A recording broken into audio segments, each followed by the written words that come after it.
Okay, I've got video. Can I get a mic check for the stream, please?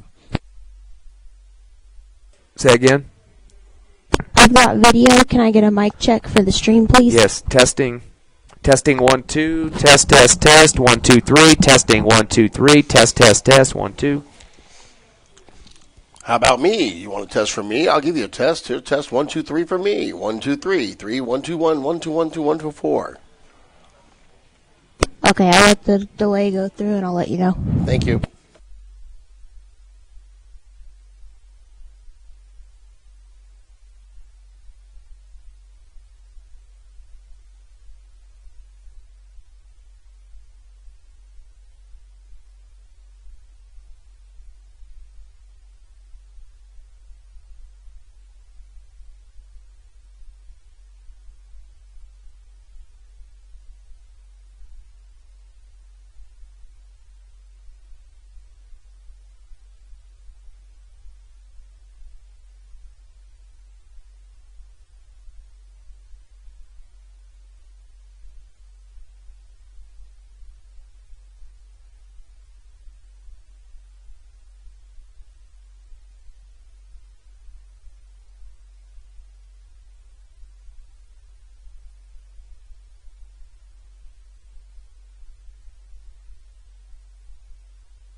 A minute till intro and turn tie down, please.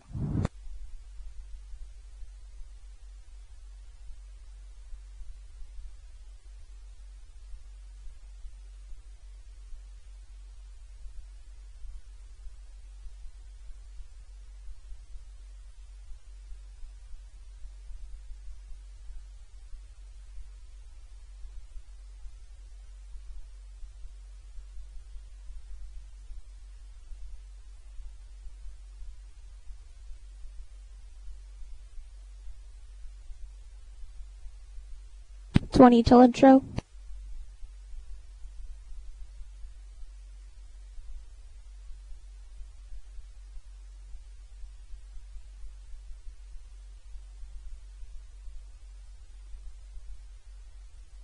Starting intro now.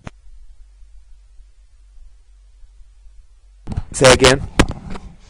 Starting intro now. Okay. Did you hear it on internet feed? Yeah, go ahead and turn you down. Here we go. My volume or are you on the same? We got him.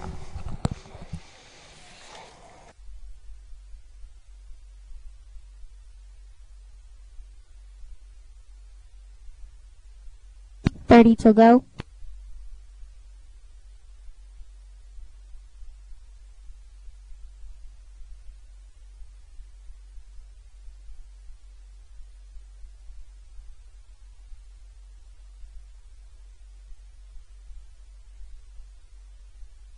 Ten to go. 5, 3, 2, 1, go. Welcome, everyone, to the Field of Dreams in Las Cruces, New Mexico. Ty Fred and Coach Brian Coltrane with you tonight. The Hobbs Eagles, first district game of the season, 5-0 record, one of two teams in the 6A with a 5-0 along with Cibola. And the Las Cruces Bulldawgs with not the best start they've had over the years, 1-3, but have played some tough opponents. Coach, this is kind of the test game for the Hobbs Eagles. They've been out for a week for some rest and getting their team together for this game, but I don't know, a big long road trip after that. You know, the Hobbs coaching staff refer to this as the best 1-3 team in the state. They played a lot of close games against some good teams. And you know, one thing that when I was discussing it with them that we talked about is that teams get better on the bye week, especially teams that have problems with their offensive line. And that's been Las Cruces' bane this year. Their offensive line has been kind of sifty, especially in the passing game. And so you have 2 weeks to work on it. And those 2 weeks makes a huge bit of difference for younger kids, which they have. They all of a sudden start to get it. So I think we're going to see a much better Las Cruces team tonight than what everybody else has seen. And even with that 1-3 record, still ranked 8th in the Max Preps poll. But the big number I want to really look at closely here is their strength of schedule. They have the second highest strength of schedule on all the top 10 teams. The biggest is Cleveland at 16.7. They played some tough games, but Las Cruces a 9.7 strength of schedule. So that kind of explains what you're talking about there. Oh, sure. And you know, the opponents that they've played are all ranked in the top 5. And so, you know, you got some good teams in there. And with the exception of their one win, that was one team that wasn't ranked very high. But other than that, they played some tough guys. That was Mayfield, which is basically the drop down a division in the last couple of seasons. Their arch rival here in Las Cruces, 35-7 last week. Las Cruces outdistanced them on the offense, 305-148. Predominant running game for Las Cruces, 234 yards in that contest, so that definitely put them over the top. You mentioned some of their other opponents. Volcano Vista, they lost to start the season, 34-17. Cleveland, 46-3, the final in that game. They were up 26-3 was Cleveland at halftime, so pretty much a mercy rule victory there. And the other game that they played, some of you probably know a little bit more about from El Paso, they lost 63-35 to Eastwood. That was 98 points on the scoreboard in that one. Yeah, that's actually a very good Eastwood squad. Eastwood always likes the scoreboard up, so pretty good team to play out of El Paso. Well, I guess we're talking about the team that we're not representing tonight a little bit too much to start the program. Let's talk about the Hobbs Eagles now. 5-0 record, Coach. That hasn't happened for a very long time with some big wins. Of course, Rio Rancho kind of came back in that last game that we saw before the break. 30-20 was the final in that game. But Rio Rancho, another team ranked in the top 6. They're at 4-2 on the season. So good win for the Hobbs Eagles at home before they got ready for this game. And, you know, the thing that I like about it is you see the Hobbs Eagles getting better at a lot of things every week. Early on, yeah, they ran away with games, but they had some flashes that they needed to fix. A few rays of sunshine that were kind of getting through the armor. And so Hobbs Eagles have really worked on improving, and you're starting to see those gaps disappear. And it kind of reminds me of, you know, a ride that I took with Coach Stevens when he was at Eunice. The same kind of thing. They got better as they went. He ended up with a state championship. Of course, we were talking to Las Cruces radio here just a minute ago, one of their broadcasters, and first thing out of his mouth is, you guys pass more, don't you? You know, that tends to be what we've gotten since Coach Gleghorn over the years, that we're still a passing team, but we've been very even in terms of rushing and passing the football. In that game against Rio Rancho, 155 on the ground, more than the receiving game, 126 in the passing department there. So rushing from 59 yards from Omar Argot, 53 for Diego Baeza. In the passing game, Caden Trevino, 7 catches for 73 yards, and Jaquez and Van Landingham both getting a couple for 27 and 26 respectively. So the running game was heavier in that game against Rio Rancho. Oh yeah, and what Coach Stevens likes to do is take what you give him.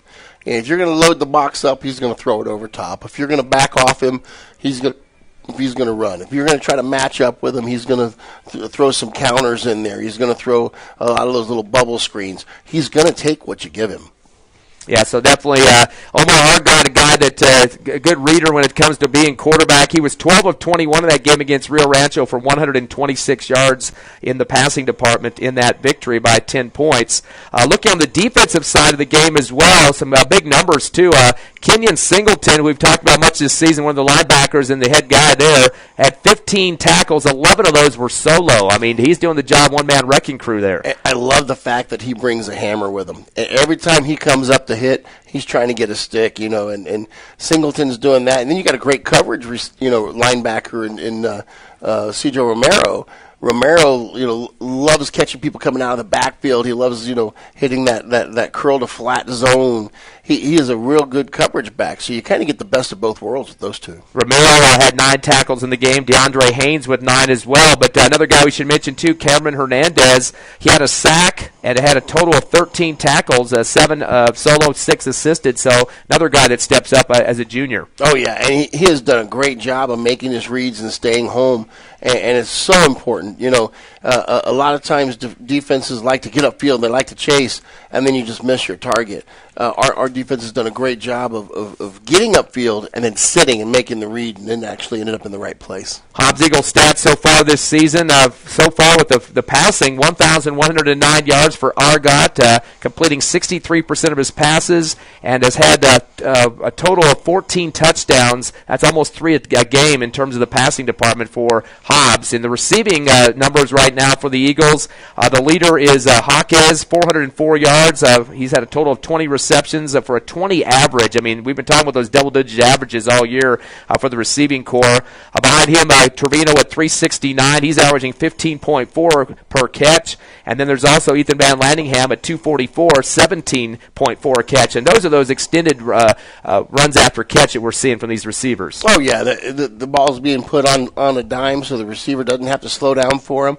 And that allows them to have the ability to move through and make a play, and it's great. So passing 1,109, rushing 1,034. I mean, I feel like we're doing some presidential election stats here, but a very close race in those two categories.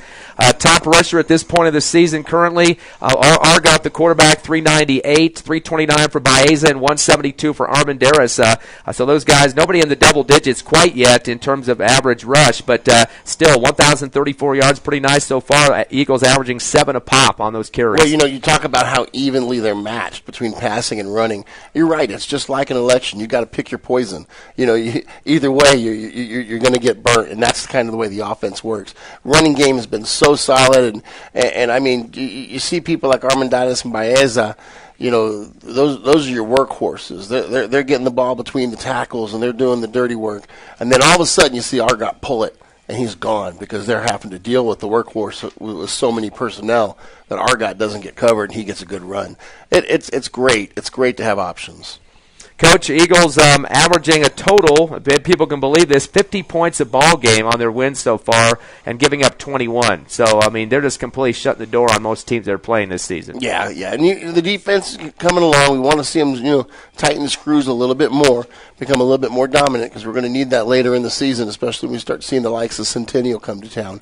But they have improved every game, and that's the key. As long as you're improving, you're doing your right thing. Las Cruces only averaging 22 points a game, which is 28 points less than the Eagles, and giving up 37 a contest so far. Hobbs only giving up 21, but they're on their home field here at the Field of Dreams. They're used to playing here, kind of a collegiate-like atmosphere. Going to be some nice night for football as well. Yeah, it's a nice stadium. It's a beautiful stadium. I absolutely love the elevators here.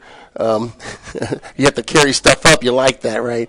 You have a great view perched up here, and you can see the overlay, the Oregon Mountains, and the beautiful New Mexico State campus. This is a great venue for football. And I enjoyed your historical lecture before we got on the air about the Oregon Pipe Mountains there. Yeah, there you go. The coach was reminding me why they call the Oregon Mountains there, and not Oregon, like some people tend to proclaim here in Las Cruces, or outside of Las Cruces, I should say. So we got a 5-0 Hobbs Eagles squad against 1-3 Las Cruces, the Bulldawgs, here at the Field of Dreams. Looks like we're getting ready for the national anthem, and we will take a 2-minute break, come back live at the Hobbs Eagle pregame show on Cool 95.7, HobbsAmerica.com, and YouTube on the Hobbs Sports page.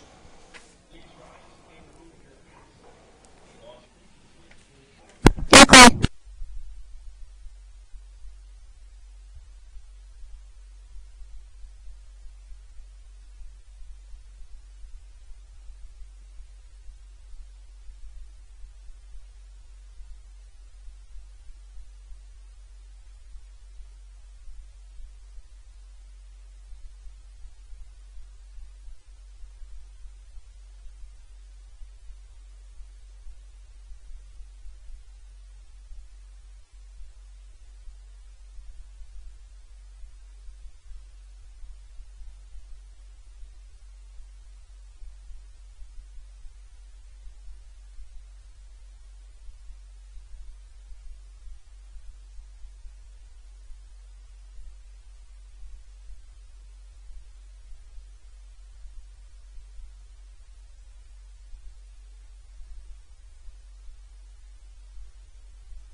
30.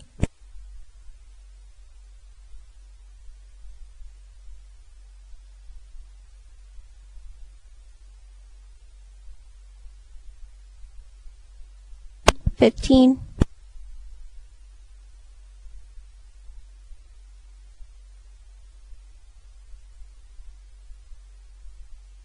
$5, 3, 2, 1, go. Welcome back to the Field of Dreams. Hobbs Eagles lost Cruces Bulldogs, and here's Ty Friend. Well, Coach, we talked a little bit before the break about this Las Cruces squad, but I think let's talk a little bit about the Hobbs Eagle offense in relation to what Cleveland's given, or excuse me, Las Cruces has given up, especially to Cleveland. A total of 496 yards in that big loss that they had earlier this season, 46-3 the final on that one. So 291 in the rushing game, 205 in the passing game. Volcano Vista had 427 yards. They were pretty even with 226 pass and 201 rush. And then last week, really, Mayfield, that's a whole different story. They blew them out, so we won't really get the numbers there. But do you think the Eagles have a game plan, what they want to do more? Or go back to Coach Stevens' thing about seeing what they give them? Really, from what they saw on film, is that the offensive line is young and they're small. And, you have teams like that. You're probably going to bull rush them. You're going to move those linemen back in. You're probably going to see a lot of counters from them. You're going to see a lot of trickery. When you have a small offensive line, you pull people. You don't just try to block people straight up. So we're going to stay home, and our linebackers are going to have to read the guards, follow where the guards go, because where the guards go will usually take you where the ball's going to go. Last year, these two teams played, of course, in district. Eagles losing by 6, close one, 34-28. Las Cruces went all the way to the semifinals last year, lost to Cleveland 42-24 in that ball game. They were second in the district with a 3-1 record. Of course, Centennial was 4-0 at first, and Hobbs third at 2-2. But they beat Clovis, Centennial, and also Cleveland, or lost to Cleveland in the semifinals. So they got 3 games in the playoffs. But like you said, they lost a lot of those seniors from last year. Yeah, they did, and they have a lot of seniors. There's like 80 kids on their roster. They have a bunch of seniors on the roster, but I think it's the offensive line that doesn't have that depth right now. And I talked to a lot of the players. They're taking this team very serious. They're not saying, "Oh, they're 1-3." No, they're saying, "Hey, it's Cruces. You're in Cruces." They've got a lot of tradition. We're taking them serious. The players are not taking this game lightly. Now, even though Hobbs lost last year 34-28, they outdistanced them on terms of the yardage, 433 to 274. Eagles got 272 yards in the air, 161 on the ground. But the difference was 2 interceptions, no turnovers for Las Cruces, and thus a 6-point loss for the Eagles. Yeah, and turnovers are a big factor in everything you do. It is the number one indication about whether you win or lose a game. Diego Baeza with 57 yards rushing last year in that ball game, and a couple guys getting some passes for the Eagles. Ortega had 2 for 82, Trevino 3 for 52. Baeza had 3 catches for 87 yards. Van Landingham had a catch for 8, so a couple guys returning on the squad this year. Eagles will return with those beautiful lemon numbers on top of white uniform. We've always had fun with that. Blue, white, and red for Las Cruces. The kick is going to be a sidewinder, and it will go into the end zone, half the distance through that end zone for the automatic touchback, and so the Eagles will just let that go over the head, and will take the first ball at the automatic touchback zone of the 20-yard line. We saw back there Caden Trevino with the arms outspread, like safe, like I'm not even going to try touching that one. That's the latest thing in the NFL. When the ball goes over their heads, they're signaling to the rest of the people they don't need to run anymore by waving their hands. So decline the kickoff. Decline the kickoff, yeah. We're not going to return this at this moment. So the Eagles will start on their 20-yard line. First play from scrimmage here at the Field of Dreams in Las Cruces. Ty Friend, Coach Brian Coltrane with you. Argot's going to go underneath the center and give a few commands. Backs out looking at his left wristband. Waiting for the shotgun snap. Fakes the handoff. He's going to fire down the middle on the seam route. Over the top. It's caught to 50, down to 40 of Las Cruces to the 35. Already a big first down catch for the Eagles. That is Hawkins on the catch right there, and it looked like Las Cruces could not keep up with his speed on the outside. He went right by that defender. That's going to be 47 yards already for the Eagles. Way to get things started. 1 for 1 in the passing game, and the first down of the contest in Las Cruces territory on the right hash. That'll be at the 34.5-yard line. Twins left and right for the Eagles. Ready for the shotgun again is Argot. Has one man with him, Baeza. Man in motion, right to left. That's Trevino. Now trips left. Handoff up the middle to Baeza. Barrels through and gets out to the 31-yard line. Picks up 3 on the carry. And I have a feeling we're going to see a lot of that unless Las Cruces changes their defense, because they only had 6 guys in the box. And when you have 6 in the box, that tells your quarterback he needs to audible to a run. Mention Eagles 5-0 on the season, 1-3 for the Las Cruces Bulldogs, one of their slowest starts of the last few seasons. 2nd down and 7. We got a couple jumps on the defensive ends for Las Cruces. We'll see if they broke the line of scrimmage there or not, the neutral zone, and it looks like we'll go against the Bulldogs. Yeah, that was just a go-on, too, and all 4 defensive linemen did the same thing. It must be a new dance craze they're doing. It's step into the neutral zone. Talking to a few players this week, Argot loves those hard counts, and Coach Stevens continues to let him do those when need be. Now closer to the first down marker. 2nd down and 3 now for the Eagles at the Las Cruces 26 on the right hash. Argot back in shotgun, twins left and right. Went for the snap, a high one this time. Back to Baeza, steps right, then cuts out to the left and gets across close to the 20-yard line. Will be enough for the first down. Make it 5 on the carry to move the chains. And it was this basically a touchdown-saving tackle by Santiago Aviles. That offensive line opened up a hole. You could have opened up the barn door and just run it straight through him. But he was able to get the shoelaces of Baeza there and stopped him from getting a touchdown. Second first down for the Eagles now at the Bulldog 21-yard line. The offense now looking at the sideline to Coach Stevens, as they're going to shift some receivers over to the left. Looks like one of those Trevino. As they're both still looking at the sideline, they're mixing up the call just a bit. Trips left, receiver right for the Eagles. Baeza goes to the right shoulder of the backfield. Now he's going to go in motion to the right. Shotgun, 2-step drop. Argot's got pressure, gets around with a nice spin to the 20, heading up the middle. Spins again, trying to back in for some more yards at the 15. He keeps getting those legs up and down like pistons that time, and he pretty much saved himself from going down at the line of scrimmage or behind it, actually. Yeah, they came in off the right side and was able to get pressure on him. Actually got a hand on him at one point. He spun out of it, and he tried to make something out of nothing, and something ended up being 7 yards. Yeah, that's going to put him at the 14-yard line, still moving the ball up into red zone action here. Hobbs will get back up, get the receivers 3 to the right, 1 to the left. And again, Baeza back with Argot. Switches to the left shoulder of Argot now, does Baeza. Long snap count, a high one, 2-step drop, steps up, quarterback keep around the left end, 15, spreads it out to the far left sideline, 10, and gets rolled under. And he'll get another first down. Needed 3, he'll get plenty more than that. Looks like he's going to get about, let's say, 6 on the play. And, that was a play that wasn't a designed run. He dropped back, and he was looking to pass, and he realized that he had huge tracts of land on one side that he could just run into. He just tucked it and went. Mark it at the 8-yard line. 2 carries for 13 yards now for Argot, 2 for 8 for Baeza, and a catch for 47 for Jaquez. Man in motion left to right. We got trips right now with a single receiver.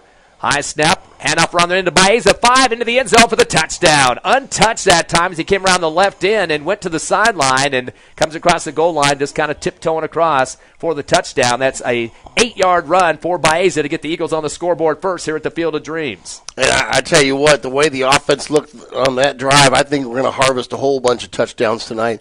I mean, the holes that they were poking into the defensive line were absolutely gaping. As we wait for the PAT, Eagles up 6-0 early here in the first quarter. The snap is good, and the kick is up, and inside the right upright, count it for the Eagles. As Hobbs gets up 7-0 off the foot there of Yahir Chacon. 9:22 left here in the first. It's Hobbs 7, Las Cruces nothing. We'll be back with you in 30 seconds on the Hobbs Eagle Network. You're clear.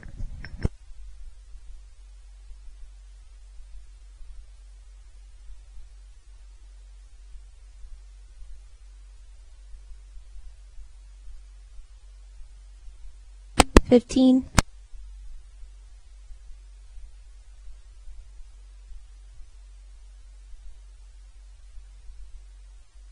$5. 3, 2, 1, go. 7-0 your score here at the Field of Dreams. The Eagles are on top. Here's the voice of the Eagles, Ty Friend.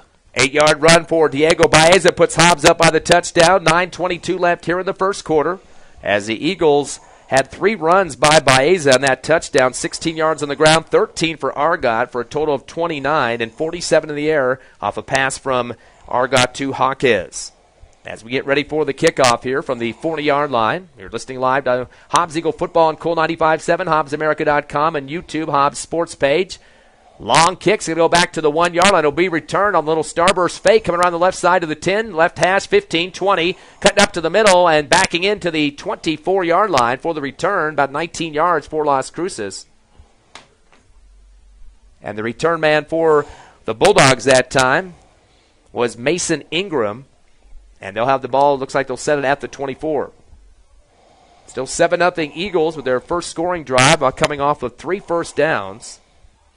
And 1 for 1 in the passing game. So Hobbs going to show their defense for the first time in this quarter.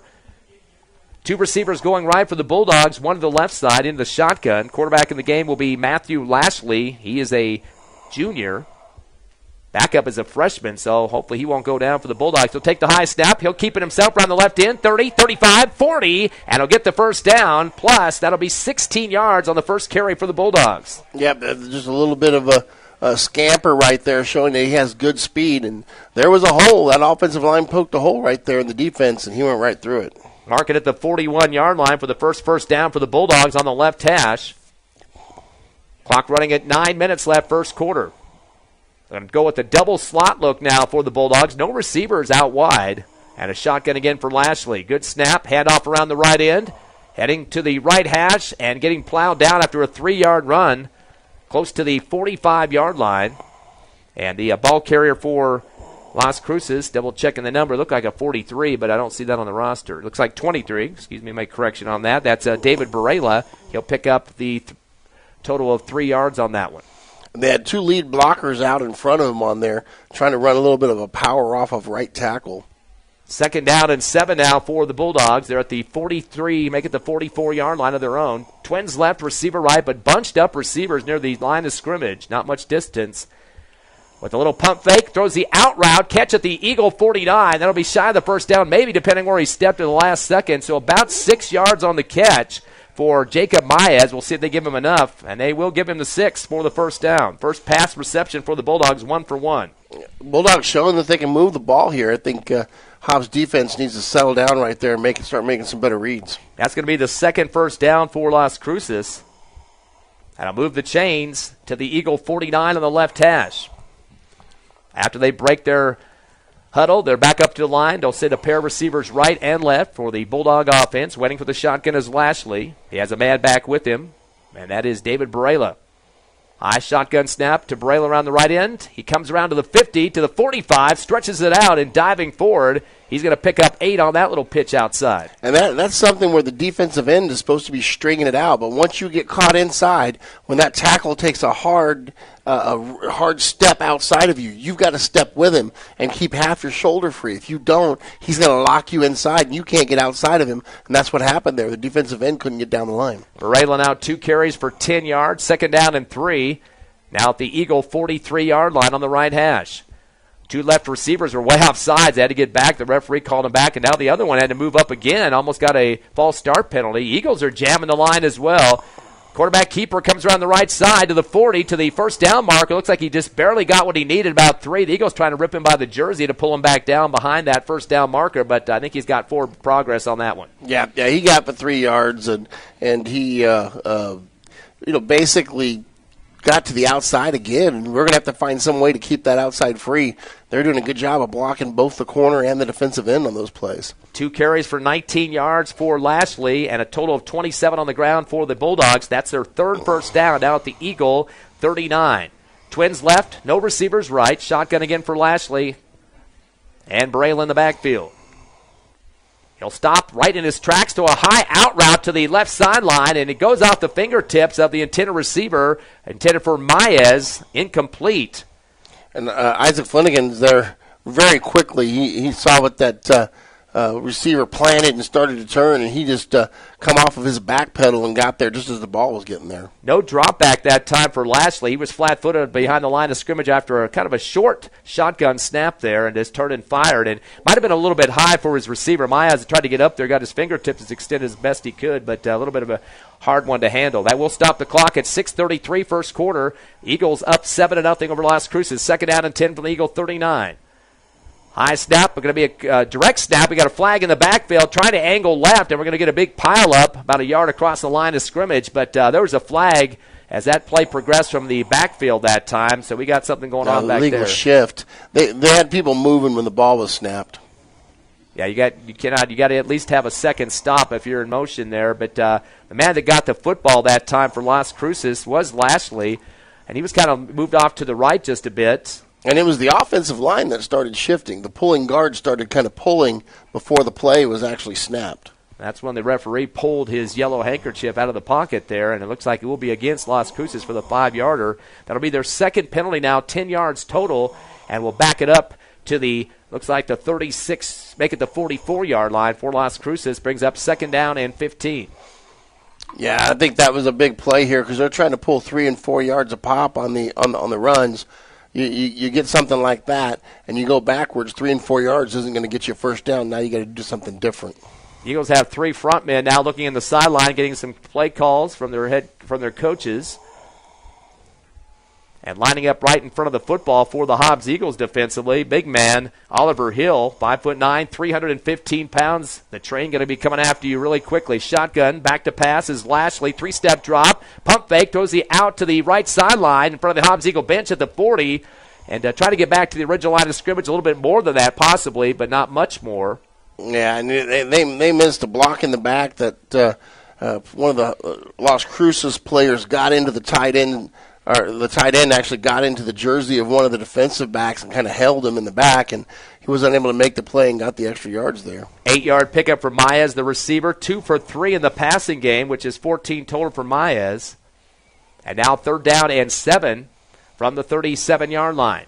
Twins left, a receiver right for Las Cruces. Shotgun, back to passes Lashley. He's got pressure going down to the backfield. He's going to get dropped at the 45-yard line.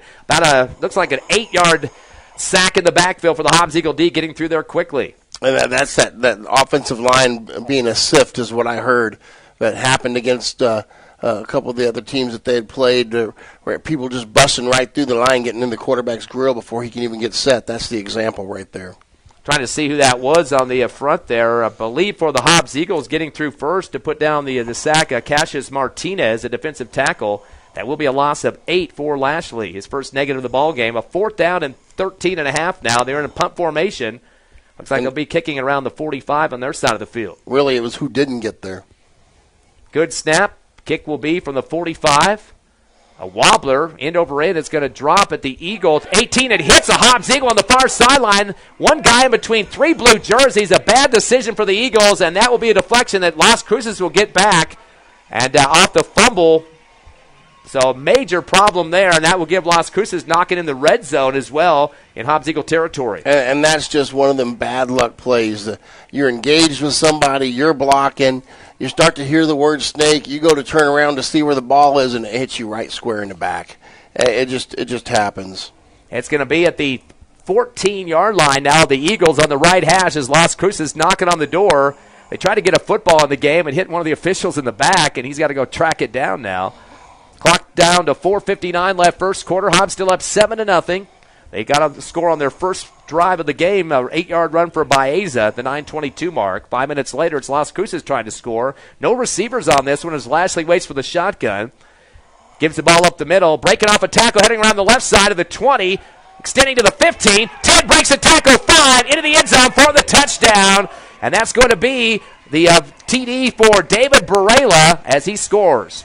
And that's one of those things. You had him going down the line just like you wanted him, but instead of staying on path and meeting him when he finally has to come to the line of scrimmage, you take that one step up, trying to make the play sooner and tackle for a loss, and then you miss the tackle.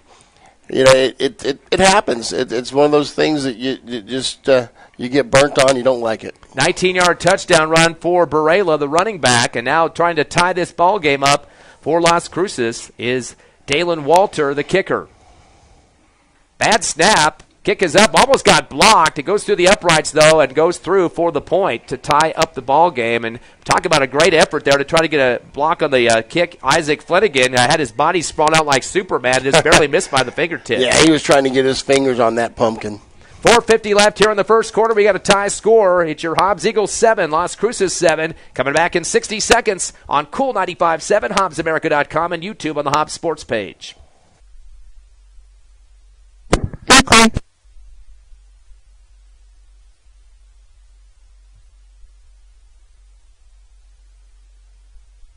Hey, Brian, can you turn the stream down, please? I've turned it down 6 times. I'll try it again. Okay.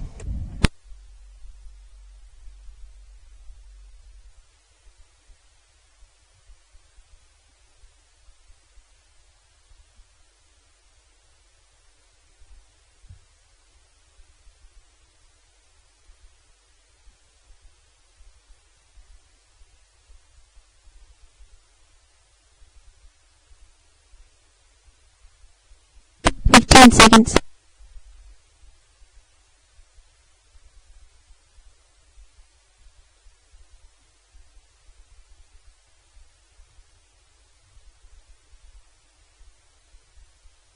Three, 2, 1, go. Welcome back live to the Field of Dreams at Las Cruces. The Eagles going to Starburst on the kick return. They're going to get it back to about the 34-yard line. A good play there for the Eagles to get some good field position as we are tied 7-7. Las Cruces getting a score on their first drive off a 19-yard run for Barela after the Eagles had a botched punt return. They gave them the football in the red zone. And this kind of mirrors what happened last time where we go the length of the field and show that we can move the ball. Our offense gets lots of yardage. And then we stop them and then turn it over for them and give them a short touchdown. So that's kind of par for the course the way it was last year. Yeah, 2 interceptions for the Eagles, no turnovers for Las Cruces in that game. Shotgun, Argyle with the fake handoff, 2-step drop, fires the out routes, intercepted at midfield. Las Cruces will have the INT as they bring it back to the 49-yard line, and that will give the Bulldogs the football. And we got to get that out of our system. That's 2 turnovers here in the first quarter. And we can't just give them the ball. That's the worst thing you can do in football is turn it over. Xavier Udero was the pickoff man now at the Eagle 47-yard line. So 2 turnovers in a row for the Eagles, a fumble and an interception. And Las Cruces and Hobbs territory again at the 47. We are tied at 7 apiece. And again, you mentioned Coach Stevens thinks this is one of the best 1-3 teams in the state. Yeah, absolutely. And you can't do that to any team, much less a team as you consider decent. By himself in the backfield, Matthew Lashley, the quarterback. Double slot look for Las Cruces. 2-step drop. He's just going to stay flat-footed, throw the long flag route over the shoulder, and it drops about 3 yards in front of the receiver down the left sideline.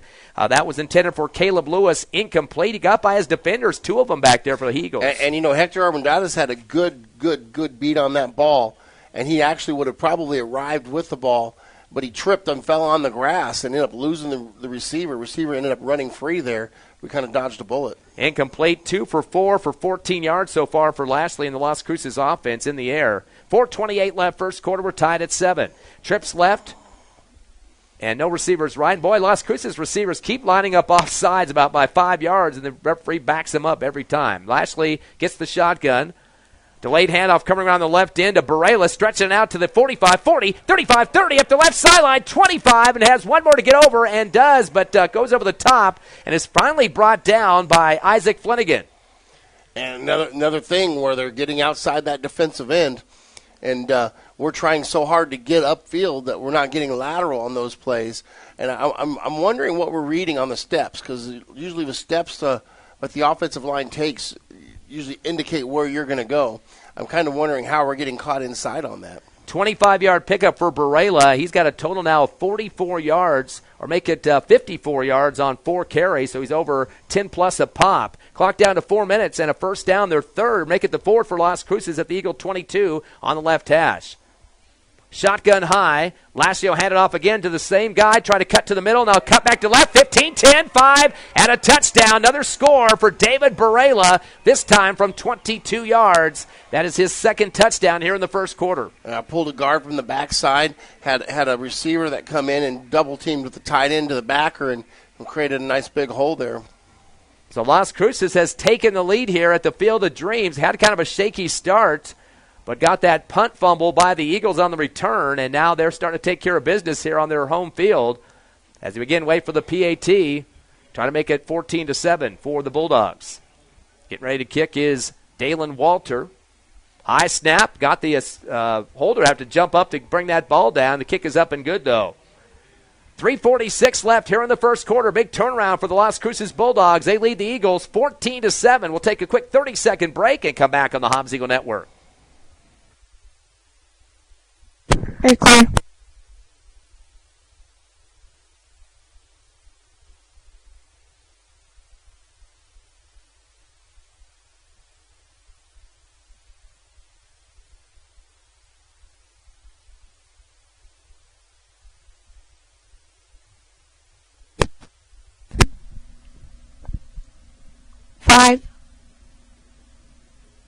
3, 2, 1, go. Welcome back to the Field of Dreams. 14-7, the Bulldogs over your Eagles. Here's the voice of the Eagles, Ty Friend.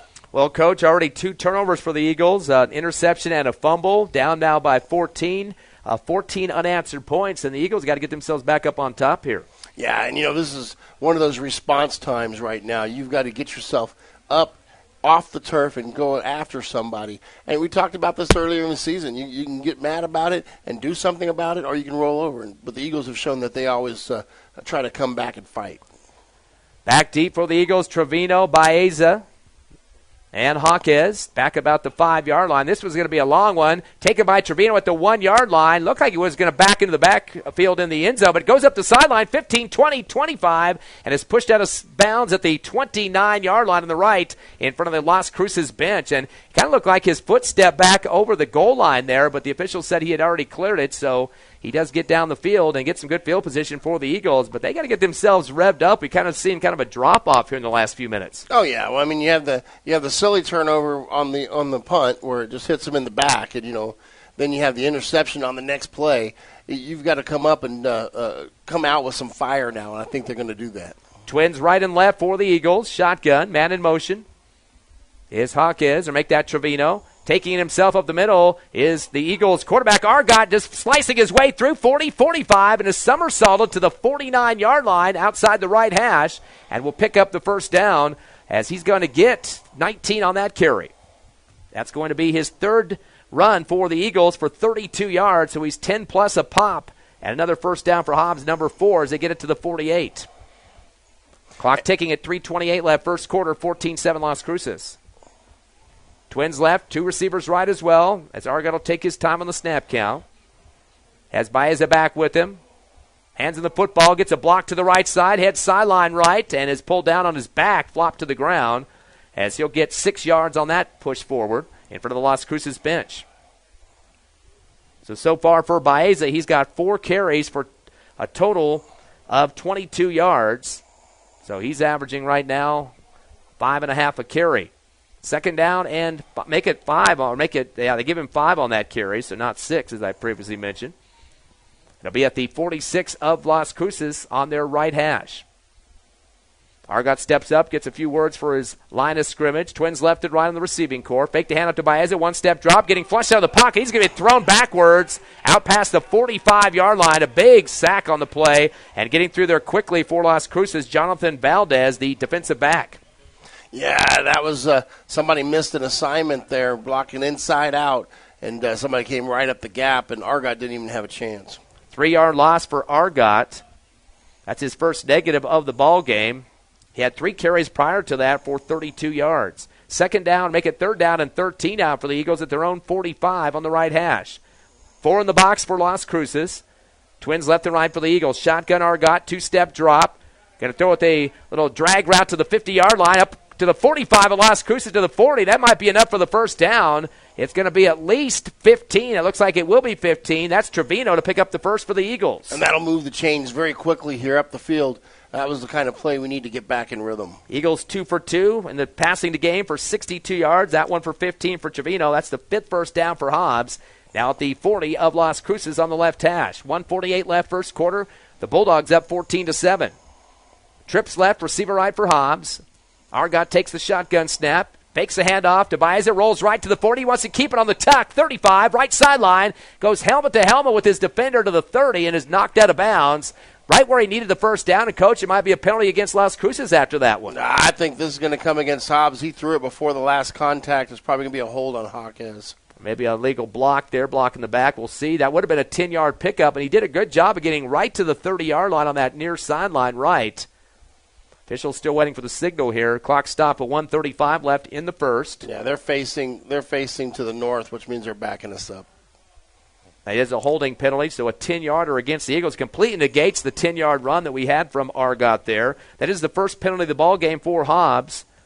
And I'd love to see that on film because it looked like some good blocking, but, I guess they're just going to pour some ranch dressing on that and call it a hold.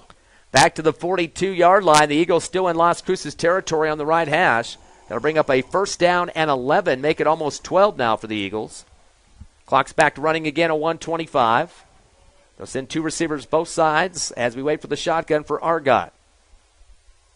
Taking his time with the snap count here. Gets a good shot and then throws it to the right sideline. Caught by Hawkes. Little shimmy move. Lost the football behind him at the 40. And a big dive on it for the Eagles. Trying to get back to the original line of scrimmage, but first trying to get the football is Caden Trevino. Great job helping out his teammate up on that sideline to give a possibility of another turnover there. Yeah, that was very close. And, we're sitting right next to the Las Cruces coaching staff, and they go jumping up and getting excited. End up, we recovered it, but man, oh man, we got to stop dodging bullets and just keep holding the ball. So the fumble makes it no gain on the play. Luckily, at least we get the ball back. Already 2 turnovers here in the first quarter. Back at the 41 now. Second down and 11. Argot's going to pull out of the play on the change of the calls. He looks to the sideline. Rest of the receiving corps looks over there too. Clock to 36 on the scoreboard clock. They better hurry up and get this snap. I don't see any playfield clock here. Back to pass. Argot going to fire the out route. Catch at the 30 to the 25 up the sideline. 20, 15, and down to the 13-yard line. And that's the kind of play that Trevino can do. He gets it out in space. He has about 3 guys that are actually on him. He does a little juke, and all of a sudden you see some broken ankles. The guy goes down, and Trevino goes right by him. Second catch for 44 total. That was a 29-yarder for Trevino. Eagles are 4 for 4 so far for 91 yards. That will be the 6th first down. They have the football now at the Las Cruces 13. Shotgun Argot, 1-step drop. Stays in the pocket now, flushed out to the 15. Heads angle right to the 10 and is put down at the 8-yard line. Kind of backpedaling there to get some extra yardage, and he's not going to go down easy. Yeah, and Argot got the yardage on that. I'm not sure he waited long enough. He had protection there, and he was sitting comfortably in the pocket. There was no pressure. That's going to run out the first quarter clock on that 5-yard run for Argot, but the Eagles inside the red zone. I don't think either team knows that this quarter is ended. The Whitecap officials talking to Las Cruces coaching staff. Not sure what this is all about. He took off his headset, and that's Coach Lopez out on the field. But that will end the first quarter. Eagles trailing Las Cruces, but trying to tie it up here. 14-7 at the end of 1. We'll take a 60-second break and come back live on the Hobbs Eagle Network. You're clear.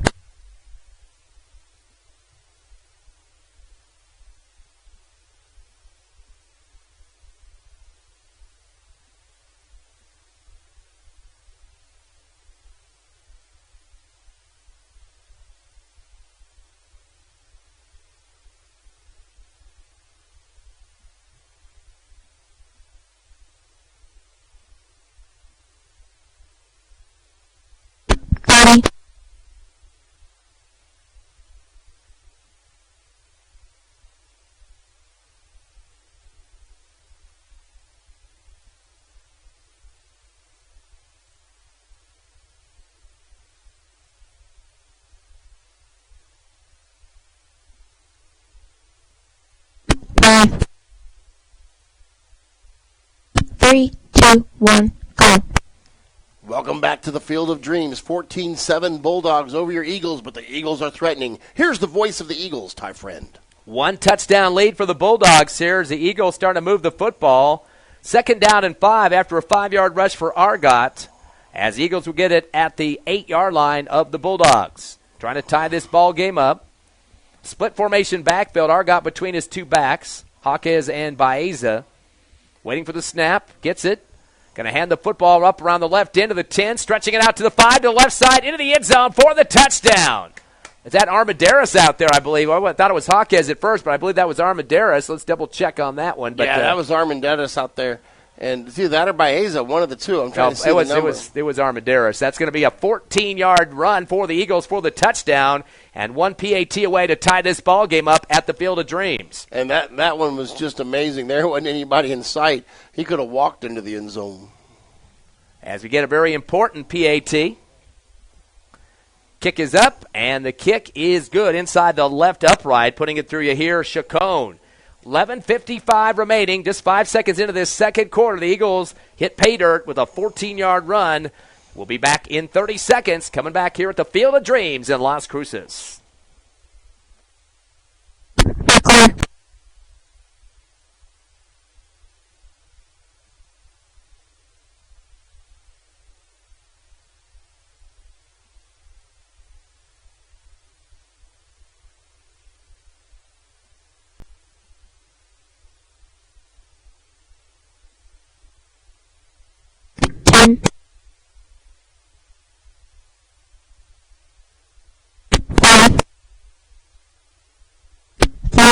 2, 1, go. Welcome back to the Field of Dreams. We're all tied up at 14, and here's the voice of the Eagles, Ty Friend. Coach, we kind of see a seesaw effect here of Hobbs scoring first. Las Cruces 14 unanswered points. Eagles tying it up. How are we going to find out who's going to win this ball game? Whoever doesn't turn the ball over anymore. I mean, it's that's what's come down to. Las Cruces hasn't moved the ball against us, really. They just basically gotten turnovers. Yeah, fumble and interception both. And the Eagles now just barely into the second quarter, tied up at 14 as we wait for the kickoff. It's going to be an end over end, and the catch made at the 10-yard line on the run, 15 right side, but slipping and falling to the ground. He gets back up with the football, and they should have stopped the play a little bit quicker than that. He got up and then started running again. It took a second for the official to stop it. That was Jacob Maez. He went flat on the ground on his stomach and then got back up and started running to the near sideline, and he got a few more yards. The defenders didn't even realize the play was dead either. Nobody did. They just kept playing football like it was the pros. I don't even know if they saw him actually go down. I mean, it was just kind of one of those bullet-type plays that they were probably just looking straight ahead, didn't see him behind the blockers, and assumed he still was up on his feet. He did get back up, and that was a quick recovery. What would have happened if we hit him after that? I mean, better not have been a personal foul the way it worked that way. We can't hear the whistle, obviously, up here, but it was a delay. Twins left, receiver right, shotgun, back to pass is Lashley.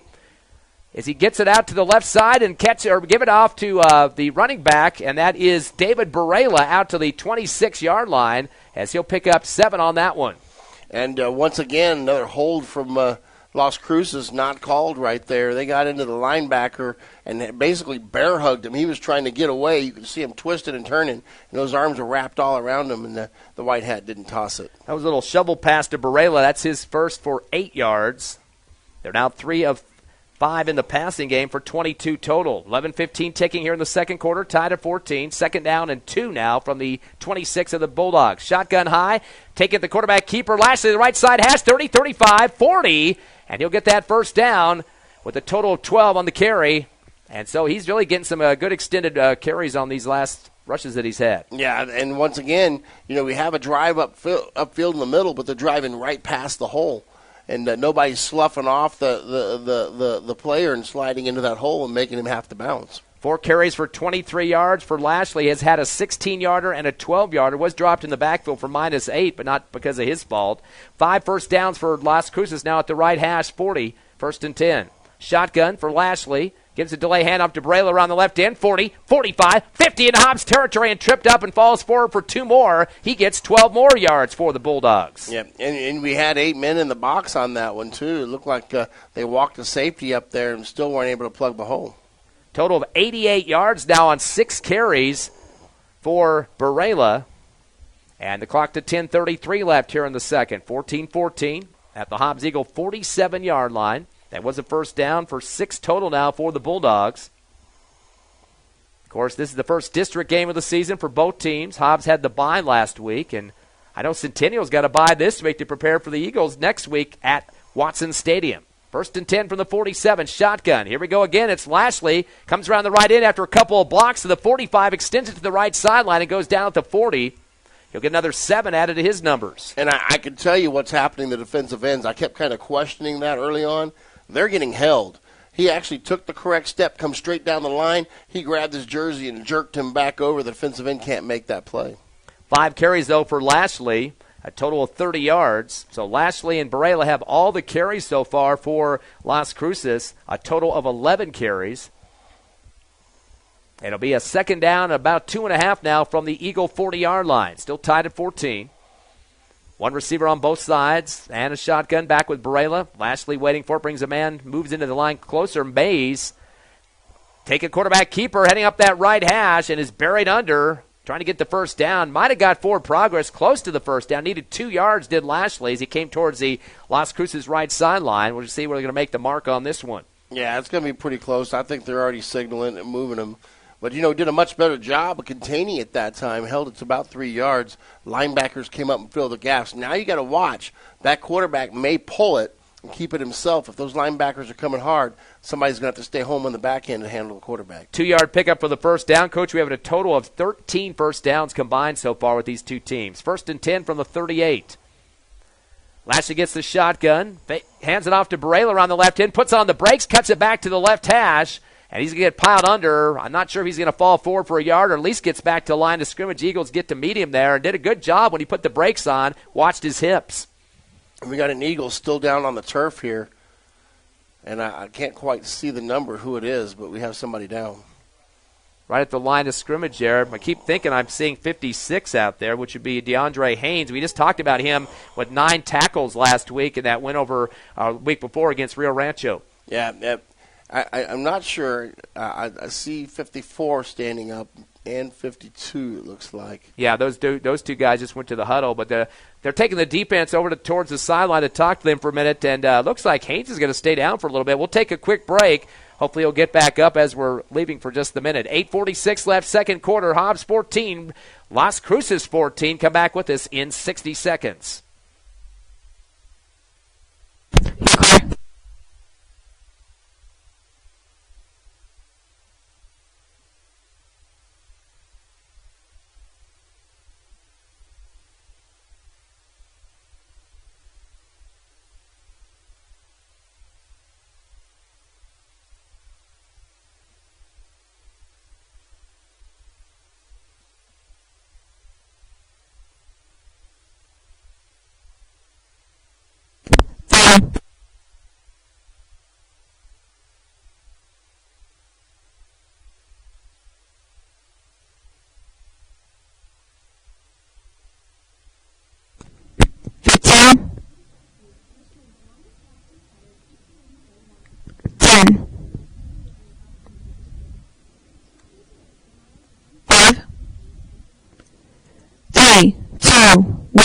Go. Back to live action. DeAndre Haynes taking off the field. Shotgun. Back is Lashley. He's rolling back to the 46. Throws in the right flat on the out route. Caught up the 36. Very short gain on the play. Maybe 3 yards. And coming up with the catch is Maez. So they're going to actually give him 4 on that one. That's going to be his 3rd catch for 18 yards. And that'll be 4 for 6 in the passing game for Las Cruces. And Singleton came down the line to hold that play to about 3 yards there. Total of 26 yards on 4 receptions so far for Las Cruces. 3 of those catches by Maez. 3rd down and 7 now for the Bulldogs at the Eagle 34-yard line in the right hash. 8:28 left, second quarter. We're still tied at 14 here at the Field of Dreams. Lashley waiting for the shotgun. Stays right flat-footed. He's going to fire a high post route, but over the head of his intended receiver at the 25, middle of the field there. And that thing sailed up high on top of the anywhere chance for the receiver to get up for it. He just stayed down and say, nope, not even going to work on that one. And it was thrown in such a place that even the safety couldn't get over there. I think Hector Hernandez had a beat on it for just a brief second, but it fluttered and fell in front of him, so there wasn't anybody in that area. That pass intended for Las Cruces to Nate Libby, the wide receiver. So now 4 for 7 in the passing game are the Bulldogs. Trips left, no receivers right. Lashley in the backfield. Fakes the handoff to Maez, 1 foot stop, and then throws it down the middle, catching the post route to the 15, rolls down to the 10-yard line, and that will be a first down for Las Cruces. Yeah, they hit that tight end over there, big 84. That's Koa Hoshiho. He had a nice little gap right between the linebackers and the safety, and he just delivered the ball in there. 24-yard reception. They're now 5 of 8 in the passing game, and that guy you mentioned, the tight end, they did tell us before the game started, a couple of tight ends will be used in this game. Hoshishi, 6'2", 180. So he does have a target out there, some good size, and that is another first down, the 8th in the ball game for Las Cruces, now at the Eagle 10. Handoff to Maez around the left end, puts on the brakes again, cuts up towards the left hash to the 10, dives to the 5, and he'll pick up half of the distance to that goal line, gets the 5 total. I think this is going to be a very high-scoring game from what we're seeing tonight. Both teams unable to be stopped by the defense. The first team is going to be able to make some adjustments and stop the other team, maybe the team that gets the advantage. Correction on that was Barela for 7 yards. That'll make it to the 3-yard line. 2nd down and goal. They cannot get a first down after this. 7:20 and ticking in the first, 14 all. Underneath the center now is Lashley. The traditional snap has a man deep behind him. They'll do the pitch right, student body right, and diving towards the goal line, trying to get a one final push, and they get some push from the back and into the end zone for the touchdown. That'll be a 3-yard pitch TD for Las Cruces. And that was all second effort there. On the first effort, he couldn't quite get in the end zone, and then he just kept his feet moving. Finally, the pile fell in. That's Barela who scores that one, his third touchdown in the ball game. That one for 3 yards. He had a 19-yarder and a 22-yarder earlier in the game in the first quarter, and has now a total of 8 carries for Las Cruces out of the 14 total for the Bulldogs offense, who've regained the lead now 20-14, pending this PAT. Out to do the kicking again is Dalen Walter. He awaits the snap. This one low on the ground. Kick is up, and it is good. 7:07 remaining here in the second quarter. Coach, you knew this was going to be a close one, and the Bulldogs lead 21-14 over the Eagles. Come back with us in 30 seconds on the Hobbs Eagle Network.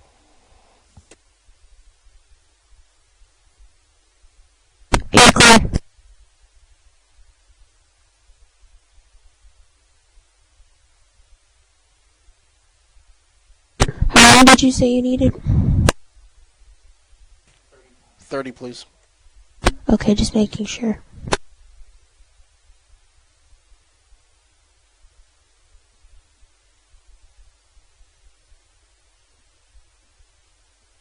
Three, 2, 1, go. 21-14 your score. The Dogs over the Eagles. Here's the voice of the Eagles, Ty Friend. Yeah, that was a third touchdown for Barela, so he definitely is the go-to guy besides the quarterback for Las Cruces' rushing offense at this point. 7-point ball game, and Coach, again, we talked about the seesaw effect going on here. Eagles definitely, for their momentum and motivation, definitely need to get some points on the board to get this knotted up. Yeah, at this point, that's going to be the key here is the first team that can get a stop on the other team has the advantage, so you got to keep putting points on the board. Yeah, get a stop on Barela, especially for the Hobbs Eagle defense. Getting ready for the kickoff. Hobbs got 3 back near the 5-yard line. They were able to return the last one by Trevino. This is going to be an end over end, and it will go halfway through the end zone and roll out. So Hobbs not even going to try to jump up for that one. It'll be a 20-yard start from the automatic touchback zone there. And what do you expect to see out of the offense here at this point, Coach? So far, Eagles have converted on 3 passes, a 47-yard to Hawkes, a 29 and a 15-yard to Trevino at this point, and 21 yards on the ground for Baeza. Why change anything? You're moving up the field and scoring, with the exception of that one interception you threw. I don't see any reason to change the offense. 5 carries, 34 yards for Omar Argot, the quarterback, as they line up at the 20-yard line. Trips left, 1 receiver right, Argot with the shotgun. Going to give the ball to Baeza. Stutter step to the 20. Tries to put it back to the middle, and it gets dropped after a gain of 2 on the play on the forward progress. Yeah, and that's one of those plays you got to run to keep them honest. You got to make sure you're running between the tackles, too. And you hand it up there, you get in there, and you grind for a few yards, and then you fake that later, and you go for big yards down around the end. 5 carries, 23 yards for Baeza, including an 8-yard touchdown run. 2nd down and 2 now, or 8 make that from the 23-yard line. Shotgun to Argot. Fakes the handoff. He'll take it right side. Hash 30, 35. Continues down to the 37-yard line. And he'll pick up the first down for the Eagles. That will be 13. Make it 14 there for the quarterback. And there you go. There's exactly what I said. You fake the play you just ran, and the quarterback pulls it out of the belly, and he has huge tracts of land. Go ahead and give him 16 on the carry to move the chains. For Argot, that's his second longest run, as a high of 19 earlier. 7th first down for the Eagles, as they'll get it at their own 38-yard line. Trailing by 7, 21-14 to the Eagles. Trips left, receiver right. Argot stays flat-footed on the pass. The out route caught at the 44 and then dropped quickly.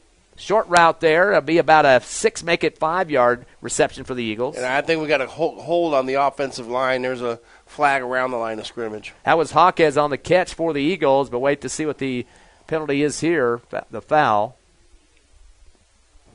Long discussion going on near the 40-yard line. 3 officials talking about it. Yeah, but they're facing south on this one, which means it's against us. Illegal. What's that? Ineligible receiver. Yep, one of the linemen must have got up the field. So that'll be a 5-yard penalty for the Eagles, which will be their second of the ball game, total of 15 yards at this point. Pretty quiet penalty half so far. 10 yards for Las Cruces and 15 for the Eagles. It's strange where he threw the flag and said that the person tossed the flag on the ground where the guy was only 3 yards. They're going to back it up to the 33-yard line. So Hobbs now with the first down and 15 from their own 33 with 6 minutes remaining and ticking now here in the second quarter. Again, Las Cruces up 21-14. Trips left, receiver right. Man in motion, Trevino left to right.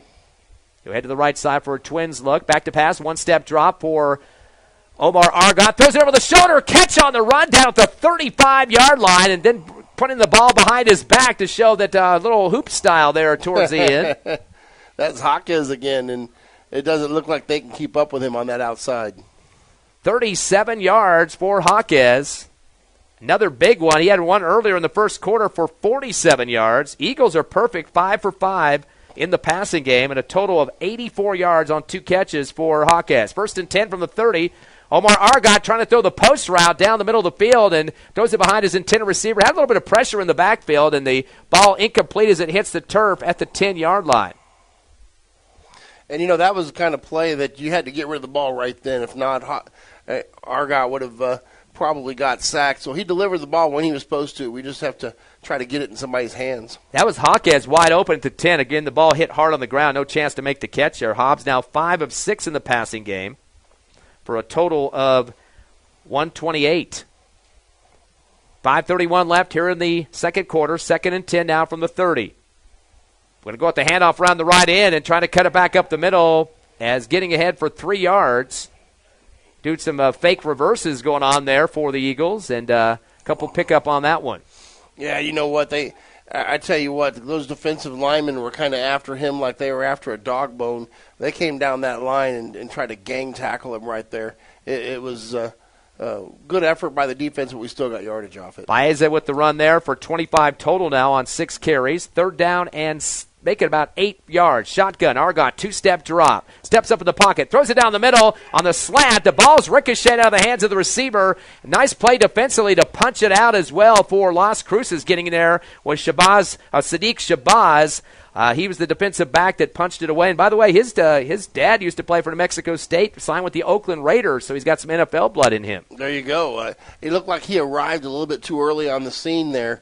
Kind of too early for that party, but they didn't throw the flag on it. Hobbs now 5 of 7 in the passing game, a 4th down, and make it 8 from the 28 of Las Cruces with 4:53 left in the second. Clock stopped due to the incomplete. 2 receivers left and right, shotgun. Argot a 2-step drop once again. Wants to fire a post route, same place, a catch made at the 6-yard line. That'll be a 1st down. And that was Trevino wide open there, and Shabazz couldn't quite get there in time on that one.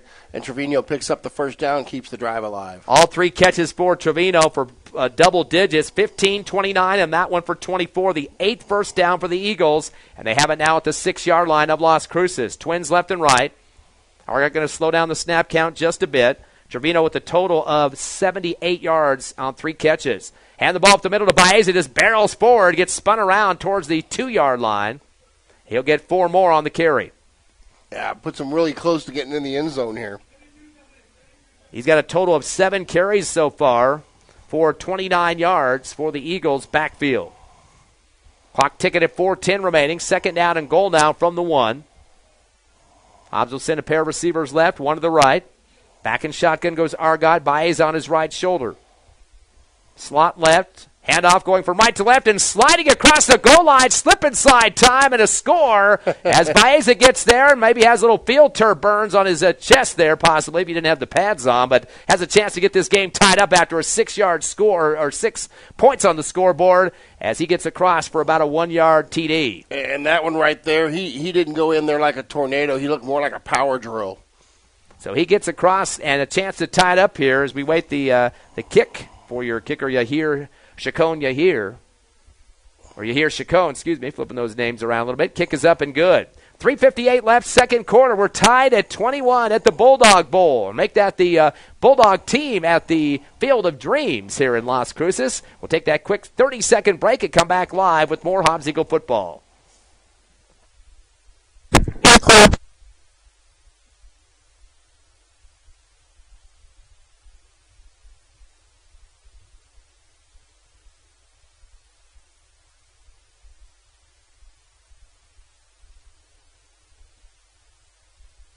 10, 5, 3, 2, 1, go.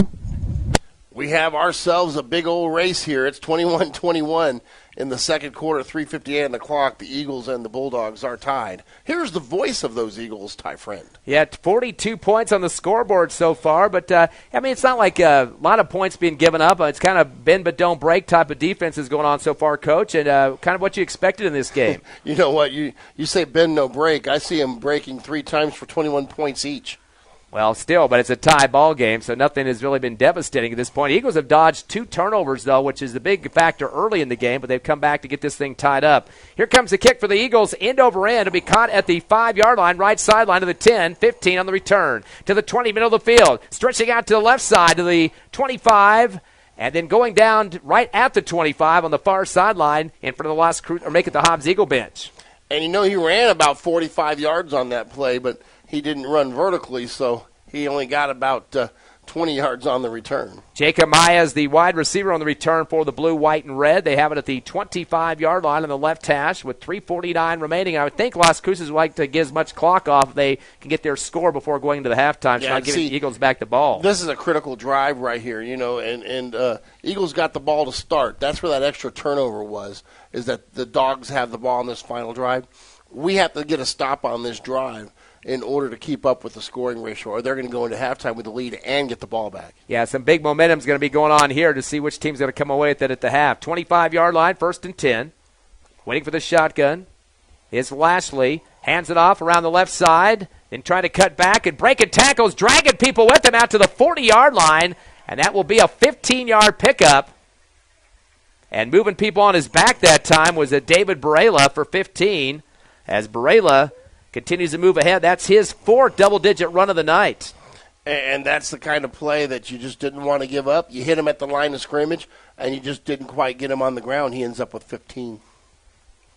He's got a total over 100 yards on the ground so far, and now 3:25 remaining here at the half. That's the 9th first down for the Las Cruces Bulldogs. On the left hash, 1st and 10 from their own 40. They bring a man in motion, but he'll line up at the slot right. Shotgun, Lashley going to head right himself. He tries to spin it back in for some yards and gets some. He gets 4 with his butt hitting the turf. Much better defensively. You didn't give up 15 there. Still gave up 4 or 5, but at some point we're going to have to get a stop at the line of scrimmage. We're going to have to come down that line, get off a tackle so that we can make a play. 7 carries, 36 yards for the quarterback Lashley, and again getting that clock to run because they don't want to leave any time on the scoreboard for the Eagles after they try to score their touchdown here. 2nd down and 6 at their own 44-yard line. Tied up at 21. Eagles have 4 in the box on the defense. Lashley waiting for that shotgun. Double receivers right, 1 left. Pump fake. He's going to get flushed out to the right side. Tucks it to the 40, 45. Tries to cut back. Ball knocked in his hand. Straight up in the air. It's loose. It goes into Hobbs Eagle territory. We're going to see who comes up with the football. That was fumbled forward, but the ball high in the air. And wait to see. Got it. Yep, Hobbs got the return. That means they'll have it at about the 49-yard line, the first turnover for Las Cruces. And that is the play you needed. He tried to stutter step, and he got hit to the side, and the ball popped straight up. And I tell you what, the Las Cruces coaching staff were out there, Coach Lopez, trying to determine how that ball ended up in the air. He was in one of the players' faces trying to figure out how it ended up there. But that was a nice little hit there by the Hobbs Eagles. Yeah, Lashley did get 6 on the rush, but then somebody punched the ball out from behind and went straight forward about 2 yards high in the air, across the 50, now into Hobbs football at the 49. Almost like an alley-oop play. Trips right, receiver left. Argot has a quick message for his lineman as he stepped up, and now back in shotgun. 2-step drop, 3, 4, 5 now, and dumps it in the left flat. The catch made at the 45, heading to the left sideline, breaking a tackle, 45-50, and into Las Cruces territory, jumping for joy in front of the Las Cruces bench as well. And that was all Diego Baeza right there. He had a couple of blocks up front, but a couple of linemen didn't even get turned upfield, and Baeza was gone, just made something out of nothing. First catch for him for 11 yards. Eagles now 7 of 9 in the passing game. 1st and 10. 9th first down at the 40-yard line, left hash in Las Cruces territory. Clock to 1:58 left first half. Eagles tied at 21. Trips right, receiver left.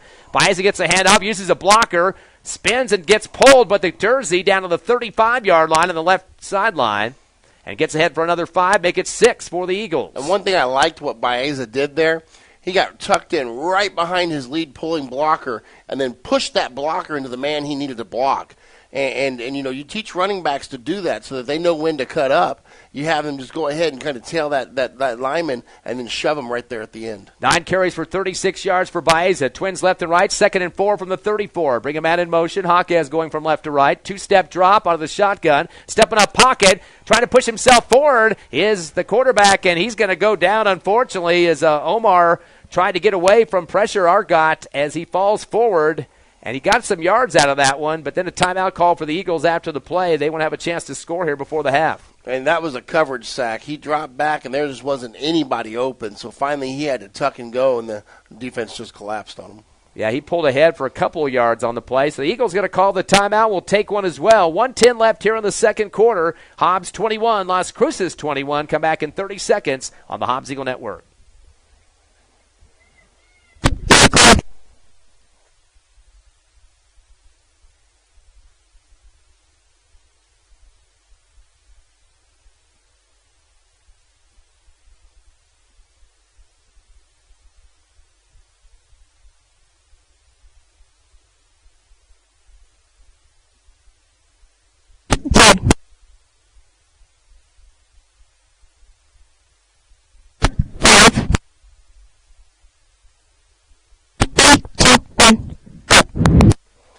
Game's knotted up at 21 apiece. The Eagles have the ball in Cruces territory with 1:10 left here in the second quarter. Here's the voice of the Hobbs Eagles, Ty Friend. Coach, you got timeout for Coach Stevens, a 3rd and 6 from the 36. You definitely want to get some points on the board to get some momentum going into the second half. What do you call in that huddle just now? You know what? I want to come back to Hawkes. They've not shown that they can actually keep up with him, and he's running right past the defense. Hey, why not try it again? Here they are, set back up on the field. Trips right, receiver left for the Eagles. Shotgun coming for Argot.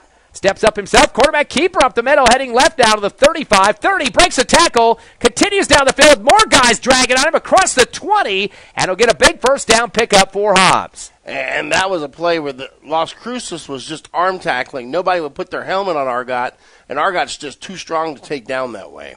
So they're going to mark the football at the 18-yard line. 18-yard pickup for Argot. Again, another first down for the Eagles. That's their 10th of the ball game, and have it now at the 18 of Las Cruces. Twins left and right. Clock to 1:01 now and ticking here in the second. Tied up at 21. Argot's going to take the shotgun. 2-step drop. He's going to fire the long out route over the shoulder. It's caught at the goal line. Touchdown to the right-hand zone. Wide open. I think that's Trevino out there. And nice little throw and catch. Nobody within a few yards of him. Yep, that is Caden Trevino. So 18-yard reception. And for Trevino, that's his 4th reception. This one for a touchdown, his first. And Eagles going to try to put this up by a 7-point lead here, but we still got about 51 seconds left in the second quarter. Yep. And, you gave them enough time to do something if they throw the ball, but that's not been their strong suit. Yeah, here's Chacon now out for the kicking chores for the Eagles. Very important PAT. Good snap. Good put down, and the kick is up, and it is good. We'll keep it right here with 51 seconds left in the second quarter. 28-21. Is Las Cruces going to take any chances here with a 7-point deficit? Well, they get the ball back, so that's one bonus that they have there. I don't know. It depends on where this kick goes. If Chacon kicks it into the back of the end zone, they start at the 20. I just don't see them trying to do that. If we do a squib kick or an onside kick or something, they get it at midfield, sure, they're going to go for it. Boy, some big catches tonight for Trevino, all double digits, 15, 29, 24, and then the one for 18 for a touchdown. Also, Hawkes, coach, 47 yards and 37 yards. Billy, those guys are major threats. And when we throw the ball long, that's for sure. And, you talk about catch, runs after the catch, that's a lot of it, but we are throwing the ball deep, too. We're getting about 10, 12 yards on a lot of these just in the air part of it, and then they're running for 10, 12 more. Trevino and Hawkes combining for 7 catches so far. And then even the guy that got the one other one is Baeza, and his is double digits at 11. So everybody doing their job, making good contact with the football and bringing it down for the Eagles. 28-21 the score. Hobbs by 7 with 51 seconds left here in the first half. As we get ready for the kickoff. This is the 4th time the Eagles have done that after scoring. And they'll keep this one a little bit lower towards the far sideline. It's going to take a roll out of bounds. Looks like it goes out at the 31, so Las Cruces will have a chance to move that up to the 35 if they want. Since that was not touched, they'll mark it actually at the 31 here, as a flag did fly on that one. Nobody touching it, so that is a penalty. So, as we discussed, yeah, they're going to try to go for the touchdown here. Not horrible field position at this point either. We're going to mark it up at the 35-yard line. And they're going to make him re-kick. Looks like they threw it back to the official taking it back to the kicking line. That'll be a 5-yard penalty. They'll back him up to the Eagles to the 35 and making him re-kick. So Las Cruces is getting a little bit greedy, I guess. They want to get a better return. They marked it on the 40, though. Well, the officials, now they're going to walk it off. He's making the penalty call there from the 40 and moving it back to the 35. So I guess Las Cruces wants a little bit better field position than the 35. Coach Lopez elects for the penalty. Usually you see him take it. If it goes out of bounds even before the 35, you can take it wherever it goes out. But Las Cruces is standing on the 10. This is a kid that can usually put it in the back of the end zone. I have a feeling if you just kick it hard like you normally do, they're going to have to backtrack. If they do catch it, they're going to catch it at the 1 or 2, and it's going to take them into the end zone. So I just say kick the ball hard here. Right, and then even if you get it automatic touchback, that's 15 yards better than what you had on the kick out of bounds to begin with. So 51 seconds left as we get that kick going again, this one from the 35. They'll keep this on a sidewinder. Catch at the 11, brought up the right side of the 20, 25, 30, to the sideline, to the 35, and run out of bounds and thrown down in front of the Las Cruces bench off the return from Jacob Maya. So pretty much where they were just a few seconds ago. They'll mark this one about the 36-yard line, so they pick up a net of 1. If they would have taken it before, it would have been at the 35. Yeah, and you know what, though? That tells you if we kick in the end zone the first time, they'd be 5 yards back. They'd be at the 27. So, I don't know. I just love this leg that Chacon has. Putting it back in the end zone helped our defense so much in earlier games.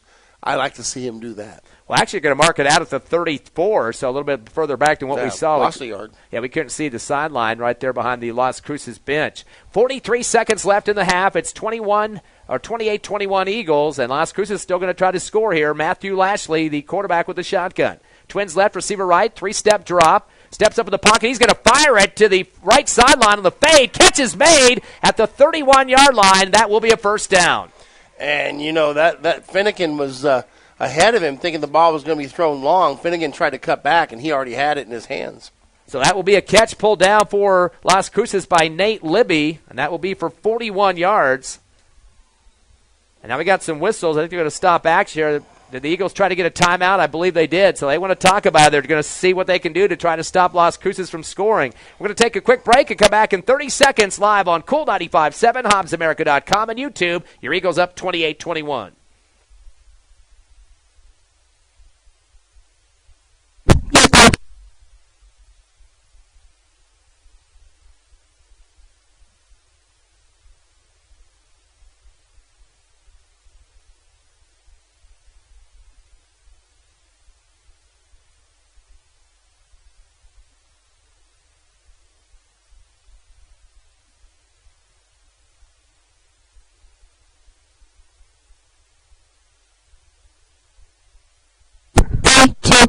Go. Welcome back to the Field of Dreams, 28-21. The Eagles have the lead here in the second quarter. Here's the voice of the Eagles, Ty Friend. Last catch by Libby for 35 yards in Hobbs Eagle territory at the 30, right on the right hash. And a timeout for the Hobbs Eagle defense. Hobbs with 1 timeout remaining and 3 for Las Cruces. Definitely their benefit with 32 seconds left here in the second. They're desperately trying to get in the end zone to tie this thing up. Boy, it's going to be a pretty nip-and-tuck game in that second half. Little strategy sessions going on here at halftime. Definitely going to see who's going to get that win for the first game of district. Lashley back in shotgun. He's back at the 35-yard line. Takes a good snap, 3-step drop. Lashley going to dump in the left flat. The catch is made. Heading out is Brayla, stretching it out to the 25, far sideline, 20, and pulled down. Out of bounds. Looks like he gets 11. Out of bounds to stop the clock at the 19. And that'll be his second catch for 19 total. That's the 7th reception for Las Cruces. They are 7 of 10 in the passing game. At the Hobbs Eagle 19, that's the 10th first down for the Bulldogs, the same amount as the Eagles, 10 first downs. Yeah, they get that chain moved right there, and still 24 seconds on the clock, and they're inside the red zone. Coach, you keep signaling holding. What are you seeing down there? I'm seeing holding. You'll never guess what I'm seeing. On that side, they had the cornerback just tagged up, had both hands on the jersey. Lastly waits the shot again back at the 25. They need to get to the 10 for another first down. Bring a man in motion right to left. He's going to line up as a twin receiver left. Back to pass, two-step drop. Spiral coming to the right corner of the end zone. Looks like the defender runs backwards into the receiver, intended in the right corner of the end zone. That was Nate Libby. Ball was thrown short, but kind of backpedaling that time, the cornerback, and he kind of bumped right into the receiver. Yeah, and the receiver pushed off a little bit, too. That's about the time he threw the flag, but I'm pretty sure because his back was turned, this is going to go against the Eagles. Now, the ball started at the 20-yard line on this play, but that'll be half the distance, not 15 yards like normal, so that should put it at the 10-yard line, but that will be enough for the first down. Yep, absolutely. Or no, it might be a little shy because it looks like they're going to say 9.5 is where it needs to be for the first. But a 10-yard penalty nonetheless for the Eagles. That's their third penalty for 25 total. At this point, we're actually playing with the clock as opposed to the yardage. 19 seconds on the clock, you're defending the end zone. So, the play doesn't hurt us entirely because they didn't get into the end zone, and it did bust a little time off the clock. That is a first down they're going with, it looks like. They can't get another first. Or no, wait a second. The guy keeps moving the first down marker. They're going to say first down, but it's going to be shy of the first. It's a first down, but isn't it automatic first down? No, it's half the distance. That's the NFL 15 and automatic. This is half the distance because it was inside the 30. So they can still get another first down on a half a yard. It's kind of a weird situation, but that's the way it is. Single receiver left and right. Lashley takes the shotgun. Handoff reverse, coming back to the backfield and losing the football, fumbling it. Eagles pick it up at the 30, 35, 40, and they're going to call dead all the way, maybe 30, 25, 20, 15, 10, 5, touchdown. And we're waiting to see the official. The ball was fumbled back at the 30-yard line. And he's signaling down why they're not blowing the whistle and stopping the play. I don't know. They just watched everybody continue the play, and nobody was blowing their whistles. That's just not very good officiating as far as that's concerned. There was a reverse given to Jacob Maez, and he came back in the backfield and got stood up back about the 30-yard line. The ball came squirting out, and we're still waiting to see. What he tried to do, he actually thought he was going to throw the ball there. He put it in the air like he was going to throw it, and as he got body slammed to the ground, the ball came loose as he hit the ground. So that should be a loss. We'll see where they're going to mark it. It should be about at least a 10-yard loss there, depending on where they're going to say the fumble occurred. I bet you Coach Stevens is out there going, hey, why did you blow the whistle? Why'd you let us run 100 yards down the field for no reason? But why would you stop the play, though? Incomplete pass, you're saying? No, it was the player was down by contact, and the fumble came out. As soon as I don't think he hit the contact, though. I think that ball, his arm hit first, and he had the football in his arm as he came down. Was that a throwing motion, though? I didn't see much of an extended arm. That's not a throw, though. No, I'm not saying it was a pass. I'm saying he's down by contact. That's tough. That's a tough one there. Yeah. So they're going to go ahead and call that down, but see, that's what I'm wondering where they're marking it. They're having a long discussion. We're going to keep it right here. And it looks like one guy's ready to march it one direction. It doesn't make a whole lot of sense. Yeah, he was way behind the line of scrimmage. Probably about and at least he signaled just one time. He signaled down one time, and nobody blew their whistle. That was at least 8 or 9 yards behind the line of scrimmage. Now we got a time. Official just waved his arms, and we haven't seen where the ball is going to be spotted. If I'm a coach in a timeout, I need to know where the ball is before I go to my huddle. Wouldn't you think on that? Yeah, they're putting it down where they're standing, but So what are we talking about? But he never actually said it was a timeout to anybody. He never signaled which direction. They're still figuring it out. Is that a 3-yard loss there? That's where they got it marked. 3 yards behind the line of scrimmage. It was deeper than that. There's shenanigans, Coach. -3, I guess. Coach Stevens is out there. That's shenanigans, Coach. That's -3, I guess they're going to go with on that one. Again, there's a lot of scenarios. Was he trying to pass? He wasn't a Statue of Liberty. There was nobody behind him. No, I know. What I'm saying, he put the ball up like he was the Yeah. Statue of Liberty. And he started to look like he wanted to come forward, but he got basically slung around backwards, and then the ball hit the ground as he went down and came loose. Yeah, that's kind of a bad one there. But second down and 13 is what they're looking at here. They're going to put it at the 23-yard line. 15 seconds left here in the second quarter. 28-21, Eagles holding on to a 7-point lead to Cruces football here. They got a couple more downs to work with. They can get a first down about the 9.5-yard line if they need it. Yeah, and at this point with 15 seconds on the clock, which means they put more time on the clock, because the referee didn't signal very well. Trips right, ready for the shotgun. We got a defender jabbing the line, but I guess they didn't go over the line of scrimmage. Man in motion right to left. Back to pass. Two-step drop for Lashley. He's going to be forced out right. Throws the out route from his back leg that time. Catch made at the 20-yard line. Las Cruces better get a timeout here as the clock is running. And will be a catch made. Let's see how many they're going to give him on that one. It's going to be... They pointed toward the Las Cruces side, but they didn't actually make a signal for a timeout. 6-yard reception on that one. And we'll stop the clock.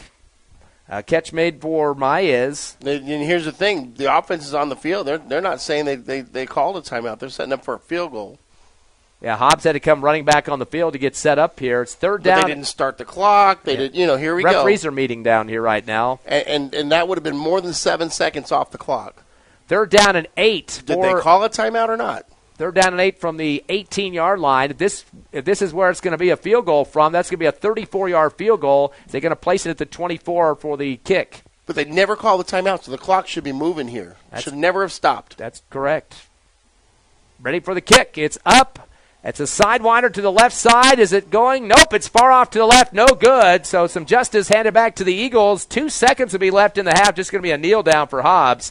But that would have been a 34-yard field goal. No good. And, again, clock management kind of a question mark here late in the second quarter. And the Eagles dodging a bullet, though, as Las Cruces comes up with a goose egg here at the end of the second. I don't know about you, but I'm so ticked off about that play, I wouldn't be sitting here thinking put it down. I'd be sitting there thinking Hawkes down the line. I think that's a little bit of a gamble. You don't want to get too overextended there and end up getting ladder. I don't know. I'm just that way. I don't want to see it if it goes to 28 at the half. That would be a complete meltdown at that point. I don't think you would have that happen. I mean, you may not get the touchdown, but you're definitely not going to give up 1-2 seconds left on offense. Argot underneath the center, and he takes my play call and kneels down, and you owe me $50, Coach. Oh, yeah.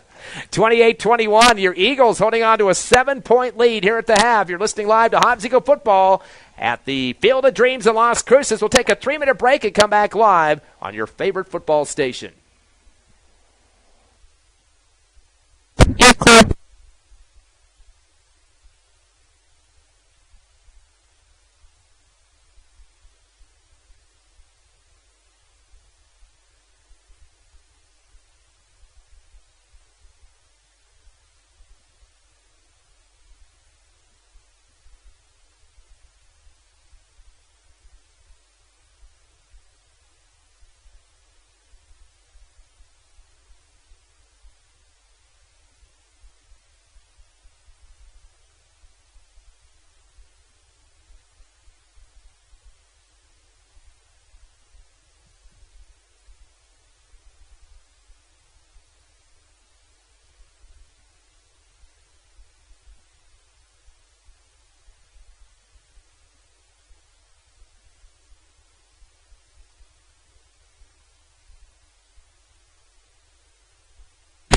Minutes.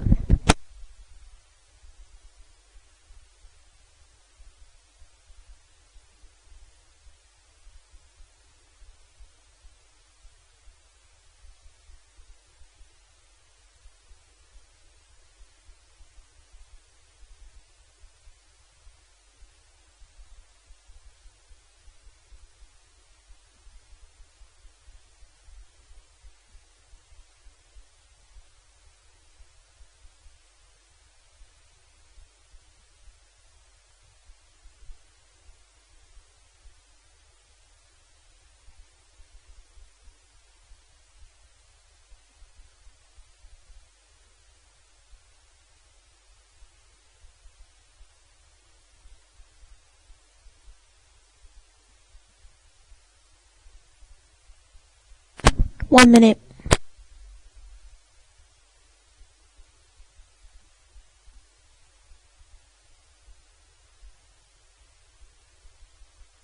Add a minute, please. Okay.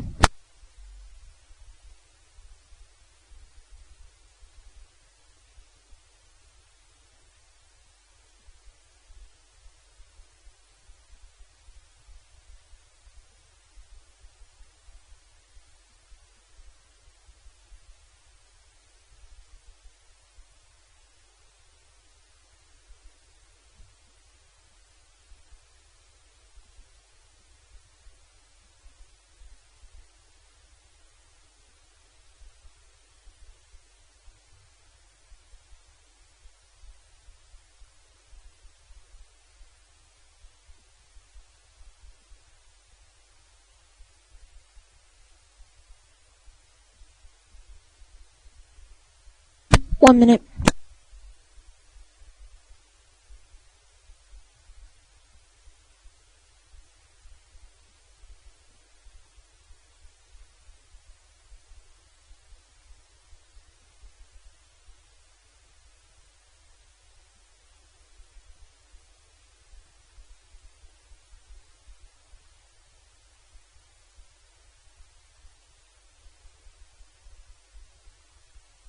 Forty.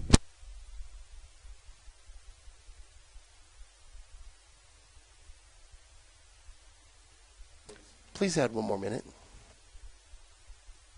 Okay.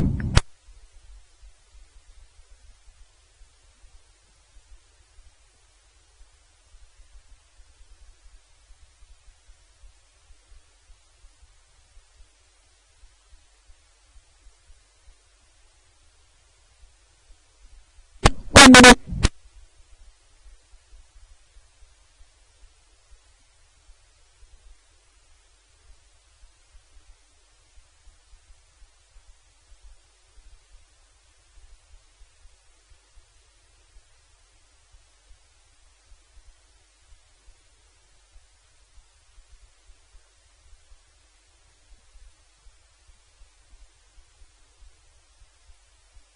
Thirty.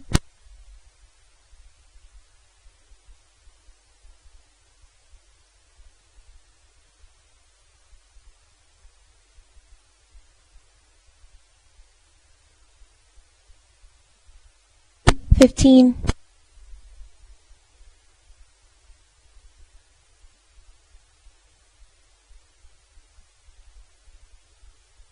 5. 3, 2, 1, go. It's halftime at the Field of Dreams, and the Eagles have the lead, 28-21. Here's the voice of those Eagles, Ty Friend. Well, Coach, let's look at the scoring first of all. The Hobbs Eagles started this game at the 9:22 mark of the first quarter. Baeza getting a 8-yard run for a touchdown, made it 7-0. But then 14 unanswered points for the Bulldogs to finish up the first quarter. A 19-yard run for Barela made it 7-7 with 4:50 left in the first. And then again a 22-yard run for Baeza, or make it Barela, made it 14-7 at the 3:46 mark of the first quarter. So 2 quick touchdowns for Las Cruces based on some turnovers for the Eagles, a fumble and an interception. Yeah, and you know that's really what hurt us in the first half. We were able to get a couple of defensive stops, but those turnovers really gave them some life. Eagles, though, get back one in the second quarter. Saul Armendariz had a 14-yard run for a touchdown to tie it up 14-14. And then Las Cruces getting a 4-yard run for Barela, his third of the game. 4 on the score on that one at the 7:07 mark gave Las Cruces a 21-14 ball game. So at that point, we started to see kind of the Barela show going on for Las Cruces, but the Hobbs Eagles weren't going to go down with a big deficit at halftime. Oh, no, and you know what? They had a lot of fight in them. And then we talked about it at that moment. You had to make that choice whether you're going to fight back or roll over. And, of course, the Eagles always choose to fight back. At the 3:58 mark of the second, it was Baeza getting a 1-yard run for the score. That was his first touchdown of the ball game. Our second touchdown of the ball game, and then the last score was an 18-yard pass to Caden Trevino from Omar Argot to make it 28-21 to put the 7-point lead on the board at the half. So Hobbs did have to play some defense on that last possession with Las Cruces. They were driving down, attempted a 34-yard field goal, went wide left, but that was after some controversy and some looked like we had a sack for about an 8-yard loss, or a tackle in the backfield for 8-yard loss, and then it only ended up being 3, and then some question marks where the ball was spotted. Yeah, they never signaled the timeout completely. They didn't stay on the sidelines during the timeout or put time on the clock for the timeout. But then they didn't keep the clock rolling like it should have after having somebody tackled on the field. You know what? That shenanigans, that happens sometimes when you come over here to Las Cruces. Eagles, though, up by 7, 28-21. Let's look at the individual numbers, team numbers total for the Las Cruces Bulldogs first. Big first half for Barela, Coach. 9 carries for 113 yards, 3 touchdowns. He had a long of 25, but also scored a 22-yard touchdown, a 19-yarder, and a 3-yarder. We got to put a a big-time radar on that kid in the second half. I think at this point he's a wanted man. That defense wants to put him on the ground.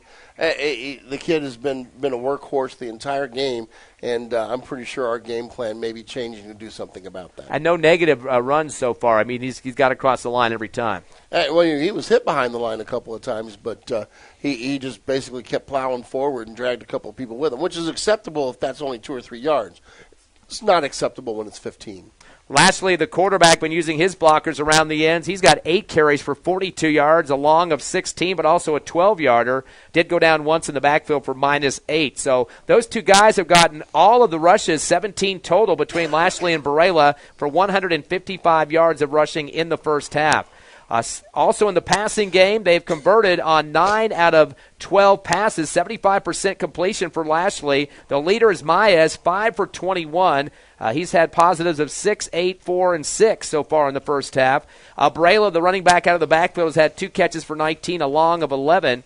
Also, their big tight end pulled one down. That was Koa Hoshiju. He had 1 for 24, and then Libby had 1 for 35. So they've had a couple big catches between those two. Again, 9 of 12 for 99 yards in the first half unofficially, and a total of 254 of offense for the Las Cruces Bulldogs. 10 first downs. They've had only 2 penalties for 10 yards, a punt and a fumble, so 1 turnover so far for the Dogs. Yeah, that turnover was a big one because it gave us the ability to strike back and keep up with them at that point, and coming down and getting a score after that was huge. Coach, been pretty quiet in terms of penalties in that first half, though, for them. Yeah, it seems to be the penalties are being thrown, but it's laundry's only falling on one side of the room. Okay, let's take a look at the Hobbs Eagles numbers so far. They got a couple of guys running the football, kind of like Las Cruces, just 2 with a total carry so far. And for the Eagles, that's a total of 17, just like Las Cruces. They have 103 yards on the ground so far. Argot leads with 8 for 67, and 3 of those for double digits, Coach, 19, 18, and 16. So he's kind of it seems like a carbon copy of what we're seeing from Las Cruces. Both quarterbacks are not afraid to run it. No, and they're doing timely runs. Basically, you set it up, and when you set it up right, the quarterback usually gets some pretty good runs. Diego Baeza behind him, 9 carries for 36 yards. He had that 8-yard touchdown run, another one for 1. Doesn't have any double-digit breakaways yet, but still he's a guy that's going to keep pushing and not going to go down easy. So total of 17 carries between Argot and Baeza for 103 yards unofficially in the first half. Passing game right now, Argot is 8 of 10 for 181. 4 catches for Trevino for 86 yards, and the best thing about him is it's not just catch a ball and go down quickly. All double digits, the run after the catch, 15, 29, 24, and then the touchdown for 18. Yeah, and those are the kind of numbers we come to expect from him as well. Hawkes, 3 catches for 84 yards, 2 of those for big double digits, 47 to get the game going, and 37 yards. Again, you talked about him late in that second quarter. You just let that ball fly, he's going to come underneath it. Oh, yeah. When you realize that corner can't run with you, that's a play you come back to every now and again. And we've gone to that 3 times with 2 successes, and both times big yardage. Hawkes and Trevino have combined for 7 catches for a total of 170 out of the 181 the Eagles have thrown for in the first half. The other one, Baeza, caught one for 11 yards. So once again, 8 of 10 in the first half, 80% connections by Argot for 181, a total of 284 yards of offense when you get the 103 added on for rushing. So almost 300 yards in just one half. Yeah, you can't complain about anything on the offense really, other than the 1 sack and the 1 interception.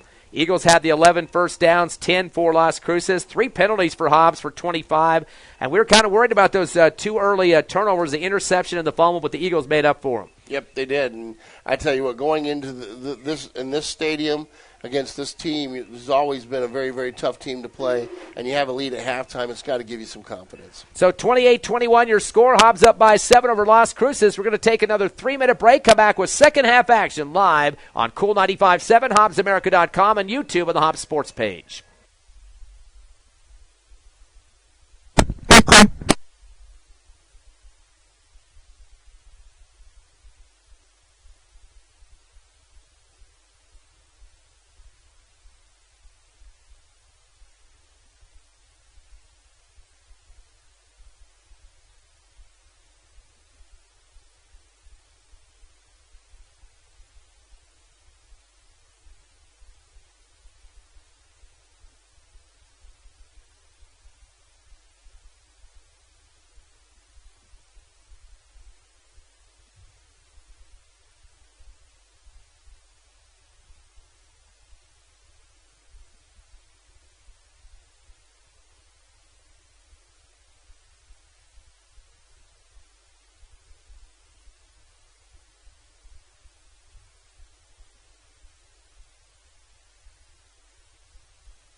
minutes.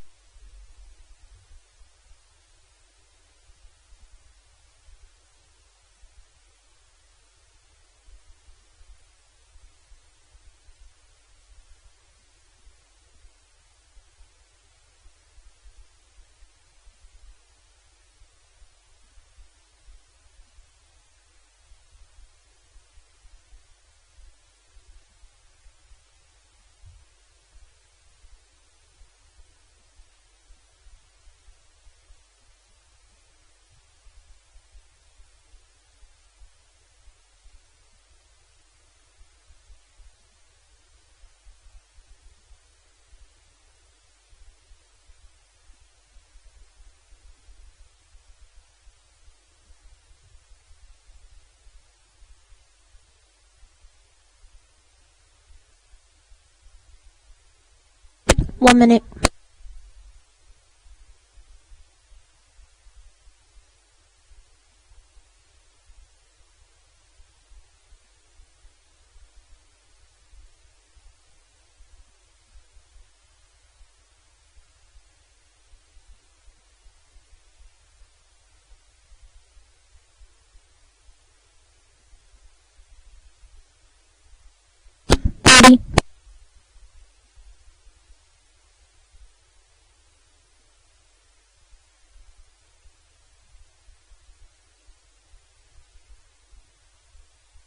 Can you give us another 30, please?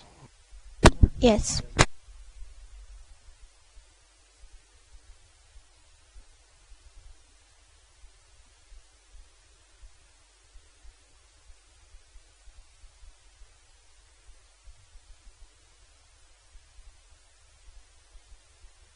$30.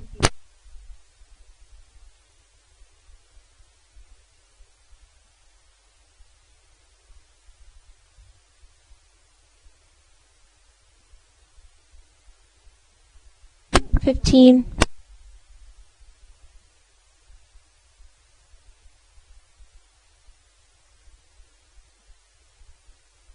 5.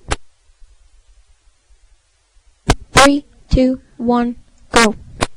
Welcome back to the Field of Dreams. The Eagles up 28-21 here at halftime against the Las Cruces Bulldogs. Got some scores from around the region here. Jowl 35, Loving nothing. That is a halftime score there. Jowl really pounding Lovington into the ground. Excuse me, Jowl over Loving 35-0. Lovington 41, Santa Fe nothing.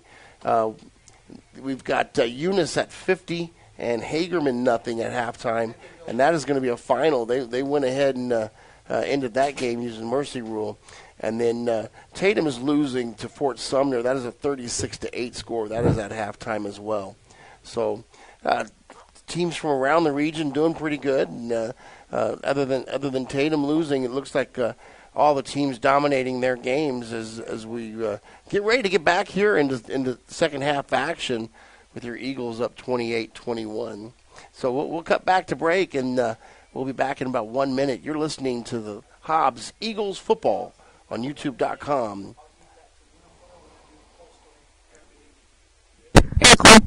1 minute, please. Okay.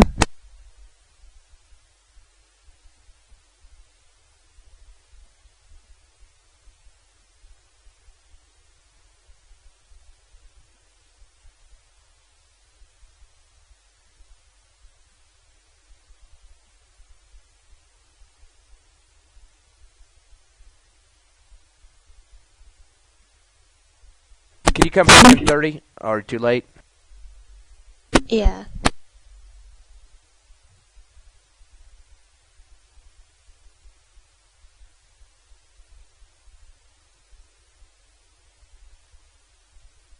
Got 10 seconds.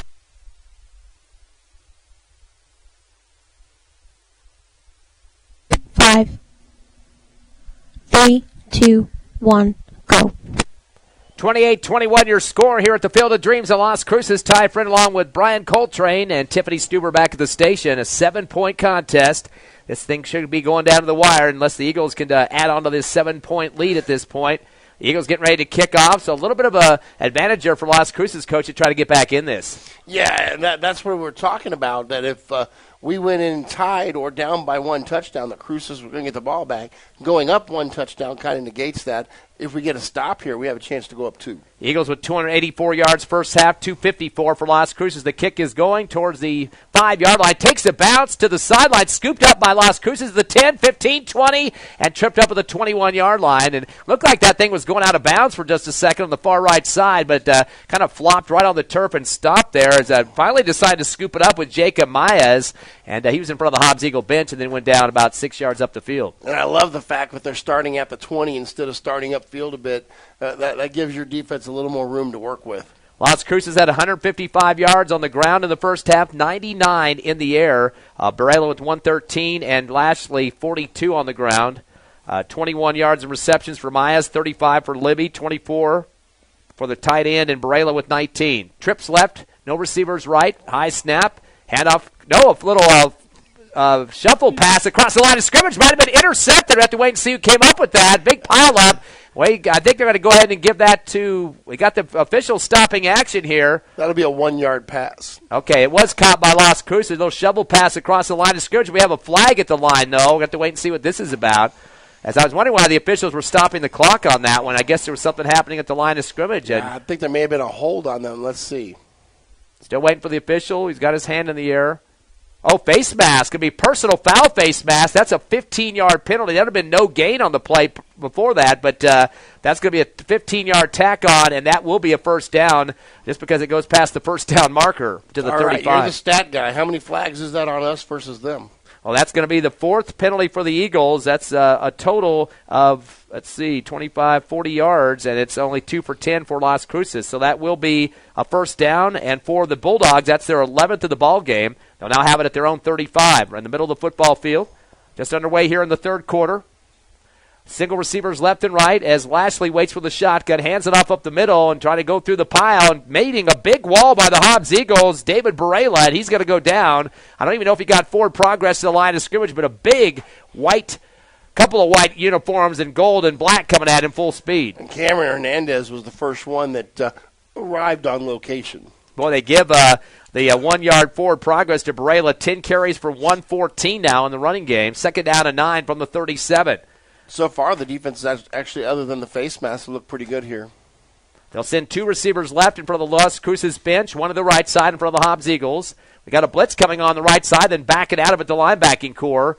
Going to go at the handoff around the left end, a delay to the 35. The brakes come on, and then going down to the ground, we've got the back judge throwing a flag from deep in the secondary of the Hobbs Eagles, so I have to wait and see what this is going to be about. Yeah, and once again, the offensive lineman completely bear hugging the defensive end, no call. And looks like no gain on the play for Barela. We're going to wait to see what the flag is. Holding going to be called. There it is. And there's the 10-yard penalty against Las Cruces, their 3rd for 20 yards total. Well, why does the back judge have to be the one that calls it? Back judge is about 20 yards back on that play where he's supposed to be, actually. So, and the line judge on this side was 4 feet from the play at one point, watching the guy get bear hugged and no call. But the world of officiating, it doesn't matter who gets the call. If it gets called, that's what the most important thing is, and that's going to help out the Eagles backing up the blue, white, and red by 15. And Coach Lopez keeps pointing the other direction, like, hey, don't you usually guys walk this direction?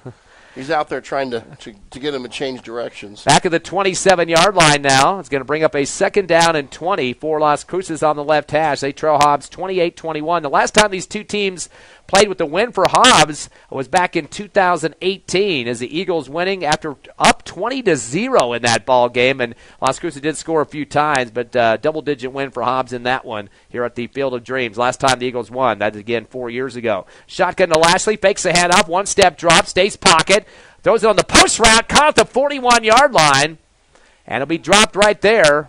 So positive reception on that one. And there's a big collision at the end of it, and then I think the safety took the brunt of the attack on that one.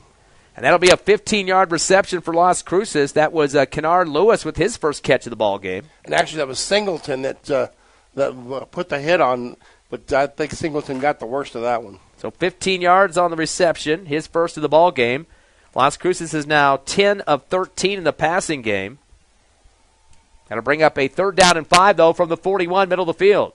Twins right, rolling right, Here goes Lassie. He stops and throws on the run. The interception at the 45 for the Eagles up the far left sideline to the 30 and run out of bounds as the Eagles will get the ball back on the INT. There you go, just like that. You flip the field. Short field here for the Eagles, chance to go up by 2 touchdowns. Trying to track down the player who's running onto the sideline. And that INT, thanks to Mr. Farmer there with the Hobbs News Sun, David Castellano, or excuse me, that's for the other team. Let me see, Jordan Chisholm with the pickoff for the Hobbs Eagles. And that will be the second turnover for Las Cruces in a critical spot, though, Coach. Oh, yeah, and, short field, 31 yards to go, and we've been eating up a lot of yards on each play. This is a good place. Ball at the 31 on the left hash, shotgun. Handoff from Argot around the right side, trying to cut back and getting flipped from behind and then falls forward about the 30. Gets a forward progress, 1-yard pickup for the Eagles. That was Baeza. And Amaro Daniel on the tackle there for Las Cruces showing some good speed because Diego Baeza had about 3 steps in front of him. He was able to run him down. 10 carries, 37 yards for Baeza. Both teams down with 2 turnovers in the game. The Eagles knocking at the door at the 30 of Las Cruces on the right hash. 9:24 left, third quarter. Eagles up 28-21 over the Bulldogs. Hobbs coming in with a 5-0 record. Las Cruces at 1-3. This is the first district game of the season. Twins left, receiver right. Shotgun. Handoff, Baeza up the middle. Stutter step, outside left. He's going to pull a couple guys on his legs to the 25-yard line, and he'll get another 4 on that one, make it 5. And you could have drove a Mack truck through that hole. Baeza making a quick decision to get through that gap, and they tried to close it pretty quickly, but Baeza getting good yardage. Hurry up offense for the Eagles. First, or make that third down and 3 at the 25 of Las Cruces. 11 carries for 42 yards. They're going to go with the pass play. Fade route over the left shoulder. Diving into the end zone. 3 yards in toward the far sideline. And there's going to be a pass interference foul call. Kind of flopping on the ground, trying to make the catch incomplete, but got bumped, it looks like, coming down the field. Well, when you realize the guy's running right by you and you're not going to catch him, you got to do something. That's Ethan Van Landingham. Haven't heard his name in this ball game, and that was a possible 6 points put on the scoreboard, but we should have a pass interference to get my words shut out here. And we're waiting to see the signal from the official. Yep, this will be, we're inside the 30, so it should be halfway. Yeah, half the distance. So that was, wait a second, no, we're at the 24, so that should be out the 12-yard line. Mm-hmm. So 12-yard penalty for Las Cruces. That's their 4th penalty of the ball game for a total of 32 yards. I'm going to give you a gold sticker. Excellent math skills there, Ty. No calculator either. Didn't use my phone. Is it how the kids do math nowadays, their phone app? I think so. Better watch what I say there, huh? First down pickup for Las Cruces, or make it Hobbs, I should say, on that. It will be their number 12. Argot tries to hand the ball off and got almost a collision into Baeza, and then the blue wall comes in for Las Cruces to put him down to the turf. And that's our H-back package. They bring in the extra lineman in the backfield, Aiden Kays, who basically is an H-back, and they try to run behind him, but Las Cruces just brought more bodies than they can block. Baeza -2 on that one. He's got 12 carries now for 41 yards. Second down and 12, backed up at the 15-yard line with 8:15 left, third quarter. Eagles by 7. Twins right, receiver left, shotgun. Back to pass, 2-step drop. They're going to fire the slat route in the end zone, middle, and it goes to the turf right through the legs of the intended receiver deep in the left corner. I believe that might have been Hawkes that time, as he was near the, almost getting close to that back line of the end zone. That's Van Landingham again. Van Landingham. I was about to say it was Trevino. It is Trevino. Yep, that is number 14. Looked like a 9 there for just a second. We love these those yellow are balls numbers. That quite often he goes down and gets too. So, I think Argot put it where he could, and good effort there by Trevino, just didn't connect. Eagles 8 of 11 in the passing game. Third down and 12 now from the 15-yard line. Shotgun. Argot's going to take it himself. Heads left, cuts it back to the left hash. 15, 10, dives to the 9-yard line, and he's going to get about 6 on that one. So here's our decision now. Are we going to kick a field goal, which we're capable of doing, or are we going to end up trying to go for it here? It looks like the field goal team's coming on. Argot is 9 for 73 in the running game at this point, and it's 28-21 Eagles. That's going to be off to the left hash is where the kick will come from. Is getting ready to see. It looked like they had a Las Cruces guy down, the staff coming out on the field. And they'll have it at the 9-yard line as they set up for the field goal from the 15. There'll be a 25-yard field goal for the Hobbs Eagles. A big one here for Hobbs to try to extend the 7-point lead. For Yahir Chacon, kick is up, sidewinder is up and good. So the Eagles convert on the 25-yard field goal to extend their lead to 10, 31-21 over Las Cruces. We'll take a 60-second break and come back on the Hobbs Eagle Network.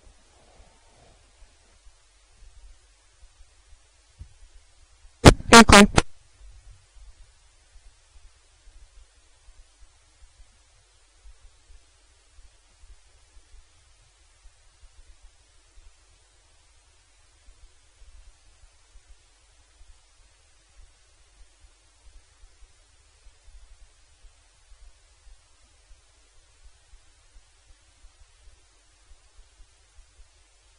Ready.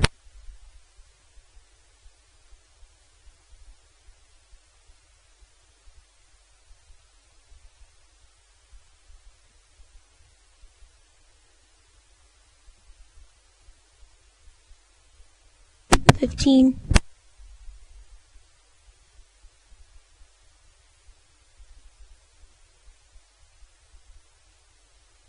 $5.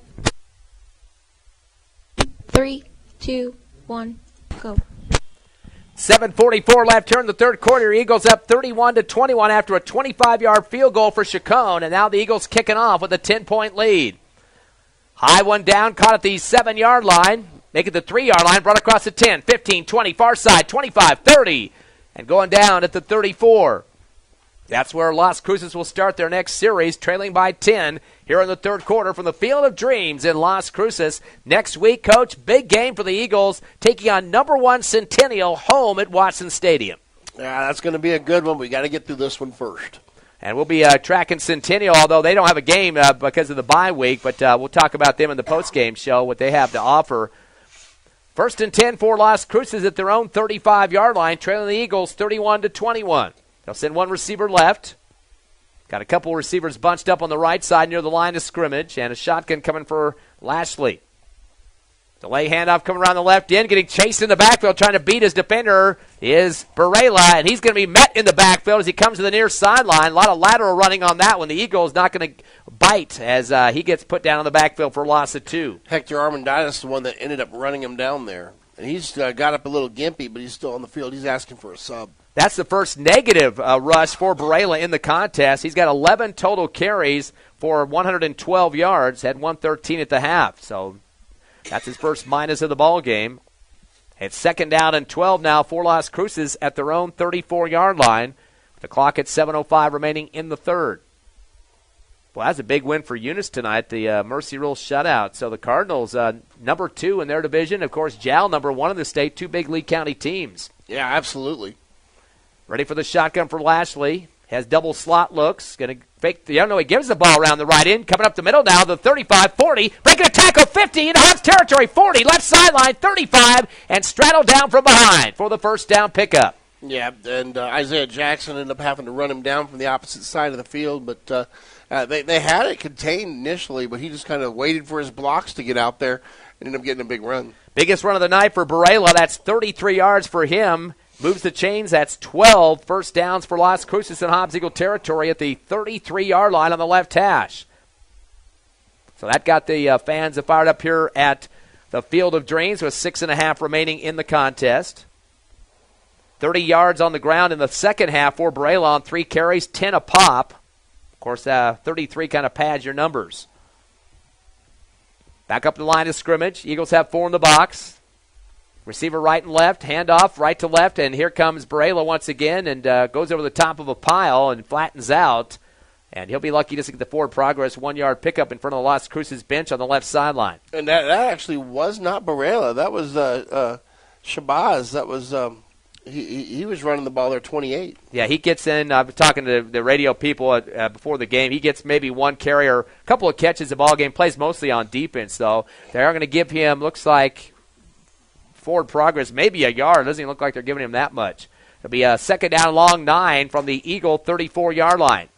Lashley takes the shotgun, fakes the handoff, 2-step drop. He wants to fire down the out route to the 14-yard line, but it's dropped low just underneath the fingertips, and the Eagles might have got a piece of that out there on the right side of the field. Jordan Chisholm was the one that kind of cut in front of that play and got his paw on it and kind of tossed it down to the ground. Of course, Chisholm, the one that picked off the pass of Las Cruces on their last drive. Definitely, he almost had a chance for a pick six on that far sideline before. Yeah, great kid. You know, he wants to do everything he can to help the team, and you know, he carries himself very well. And just one of those coachable kids that you just like to have. They're 10 of 15 in the passing game is Las Cruces, and have a total of 114 yards in passing so far. 3rd down and 10 now from the 33 of the Eagles on the left hash. Shotgun, back to pass Lashley. Little shovel pass in the line of scrimmage. He tried it earlier. This one gets ricocheted off the Hobbs Eagle defensive front, right off the chest plate, and almost an INT for the Hobbs Eagle big men up front. Yeah, that'll be an incomplete pass, even though his arm wasn't above his shoulder. It's still considered a pass because you're going forward, so it was not a fumble. It looks like one, but it is not a fumble. And I think that was Seth Rodriguez, the defensive end, that got in there and put his chest up. But, again, it's a big front there for the Hobbs Eagles. That's the second time they've tried that, so I guess they were talking about that at halftime was Las Cruces. Well, yeah, it's a big part of their package. They're so used to running to the outside. They fake that outside thing, pull the opposite side guard inside like a trap, and then kind of do that shovel pass in between them. 4th down and 10. From the 33, clock to 5:30 left, third quarter. Man in motion left to right to make it a twins right, receiver left. Shotgun. Lashley back to pass on a two-step drop. Steps up pocket, throws the out route to the near sideline. Caught at the 20, cut back to the 15 for the first down. He'll be out of bounds at the 19. Still a first down, but he did step out of bounds before he made his cut. So a 12-yard pickup on the reception for Maez. That's 6 catches for 33 yards, 11 receptions out of 17 attempts for Lashley, the quarterback, and that will be first down number 13 for Las Cruces. They have it at the Eagle 19-yard line on the left hash. That does stop the clock. Nope, the clock's running. He was still in bounds. Double receivers right, one to the left side. Lashley back with his running back, Barela. Delay handoff, Barela going right, then tries to cut back up the middle and goes down quickly. He'll be lucky to get to the line of scrimmage there. The Eagles getting down low and taking his knees out that time. Looks like getting some contact. Juan Garcia was in there first for the Eagles. Eagles there, you know, against his runs have been much tighter here in the second half. They've given up a couple of passes, but much tighter defense than what we saw in the first half. Correction, that was Cameron Hernandez, the outside linebacker, getting the initial chop there of the running back. 2nd down and 9 now from the 18. Back up to line of scrimmage. Waiting for that shotgun once again is Lashley with Barela, and the time is going to be called. And, boy, early timeout blown here by Coach Lopez as he wants to talk about the situation as he knows his team trails by 10, and this is a big game, first district game of the season. We'll take a quick 30-second break and come back with more Hobbs Eagle football on Cool 95.7, HobbsAmerica.com, and YouTube on the Hobbs Sports page. Eagles up 31-21.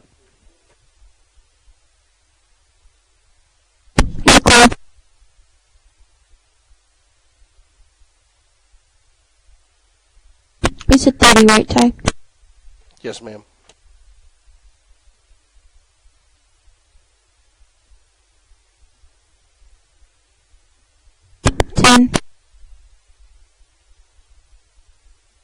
Five, 3, 2, 1, go. Welcome back to the Field of Dreams in beautiful Las Cruces, New Mexico. 31-21 your score. The Eagles over the Las Cruces Bulldogs. Here's the voice of the Eagles, Ty Friend. Of course, we mentioned in the pregame show this Las Cruces team has the second best strength of schedule on the for all the teams in the 6A with a 9.1. That's the reason why they're still in the top 10, even with the 1-3 record. And they're trying to get in the end zone here, trailing the Eagles 31-21. 2nd and 9 from the 18. Back to pass out of the shotgun Lashley. 3-step drop. He's met in the backfield, gets tornado to the ground, but a late flag against, looks like might be the Hobbs Eagle defense, unless it's a hold against Las Cruces. That will go down as a sack, but we're going to have to wait to see what the flag's all about. I think they got him for hitting him in the head. Personal foul, face mask. And he didn't actually hit the face mask. He hit the back of the helmet, but his paw did hit the helmet. Well, they signaled a face mask on that one. I know. I'm just telling you what I saw. So that's going to be about a 6-yard loss on the play, but they're going to also get the penalty. It'll be half the distance, though. So where they're marking it, we'll have to wait and see. The officials having a discussion about it. So a 6-yard, or make it, that's not a 6-yard one. Yeah, about 6-yard loss there for the quarterback. Yeah. But that's not going to matter because it's going to be a half the distance penalty. So they're going to mark it up to the 12-yard line. You can see the disgust on the faces of the Hobbs coaching staff, their hands on their hips standing over there staring at the referees. I mean, he was running right by him, and all he did was kind of slap the helmet. He didn't actually get a hold of the face mask part. He just slapped the helmet. The head never even turned. Not an automatic first down. That's not a roughing the passer penalty, which would be automatic. Second down and about 2.5 now for Las Cruces at the Eagle 12-yard line. And this is going to be a big defensive stand for the Eagles here. Yep. It's one that's needed. Second and about 4, this is the play you need to stop on. And a 10-point Eagle lead with 3:54 remaining here in the third, 31-21. Lashley having some issues with communication in the backfield, trying to get everybody adjusted now as Braley goes to his left shoulder, waiting for the shotgun with the slot left. Barela's going to head up the middle with it through the gap and is slung down outside the 10-yard line at about the 11. He needed to get to about the 9, it looks like, 9.5 or so. I don't think he got it. Yeah, it's going to be 3rd and 1, and this is going to be a big play right here. They're going to probably bring in some of the bigger guys on the line, probably load it up, blitz the gaps, and make them try to throw the ball here. Barela gets 147 on the ground so far for Barela on 13 carries. And the ball now at the 10-yard line, 3rd and 1. Here comes the keeper, it looks like. Got to get to about the 9-yard line, or just shy of the 9. They'll put a couple of guys at the slot positions, and going underneath the center is Lashley. He's crouched way low to the ground. He's going to pitch left. Stutter step, heading to the left side, and getting upended and falling forward. Looks like he just got enough what he needed and landed on his butt. Looks like right on the first down marker on the left side. And that was a smart play by Barela. He's getting up gimpy. He's limping and coming off. He's holding that ankle left foot way off the turf. That's not a good sign for them. 1 yard for Barela on that one. That will get the first down, though. 14 first downs for Las Cruces. But you said injured running back Barela, he's going to have to go off the field and get some attention quickly. Ball's at the 8-yard line to bring up a first down and goal now for Las Cruces. Mass substitutions here, and I think they may have one extra guy in the field, too. They're kind of 2:35 remaining in the third quarter, a 10-point Eagle lead. Lashley back in shotgun. Again, Barela on the sideline with a foot or leg injury. High shotgun and trying to run with it. It stumbled for a second and goes down hard as Lashley running from to the left sideline. And it looked like he lost his balance. Maybe his knee hyperextended there for just a second. He comes up limping now. Yeah, he comes up kind of woozy there. And another player kind of held him up. I don't think anybody saw that, but he kind of swayed a little bit to the side after he got up. Singleton put a nasty hit on him, drove him to the turf. -1 for Lashley. He's got 2 negatives here in these third quarter running the football. Clock to 1:55 left, third quarter, still 31-21 Las Cruces.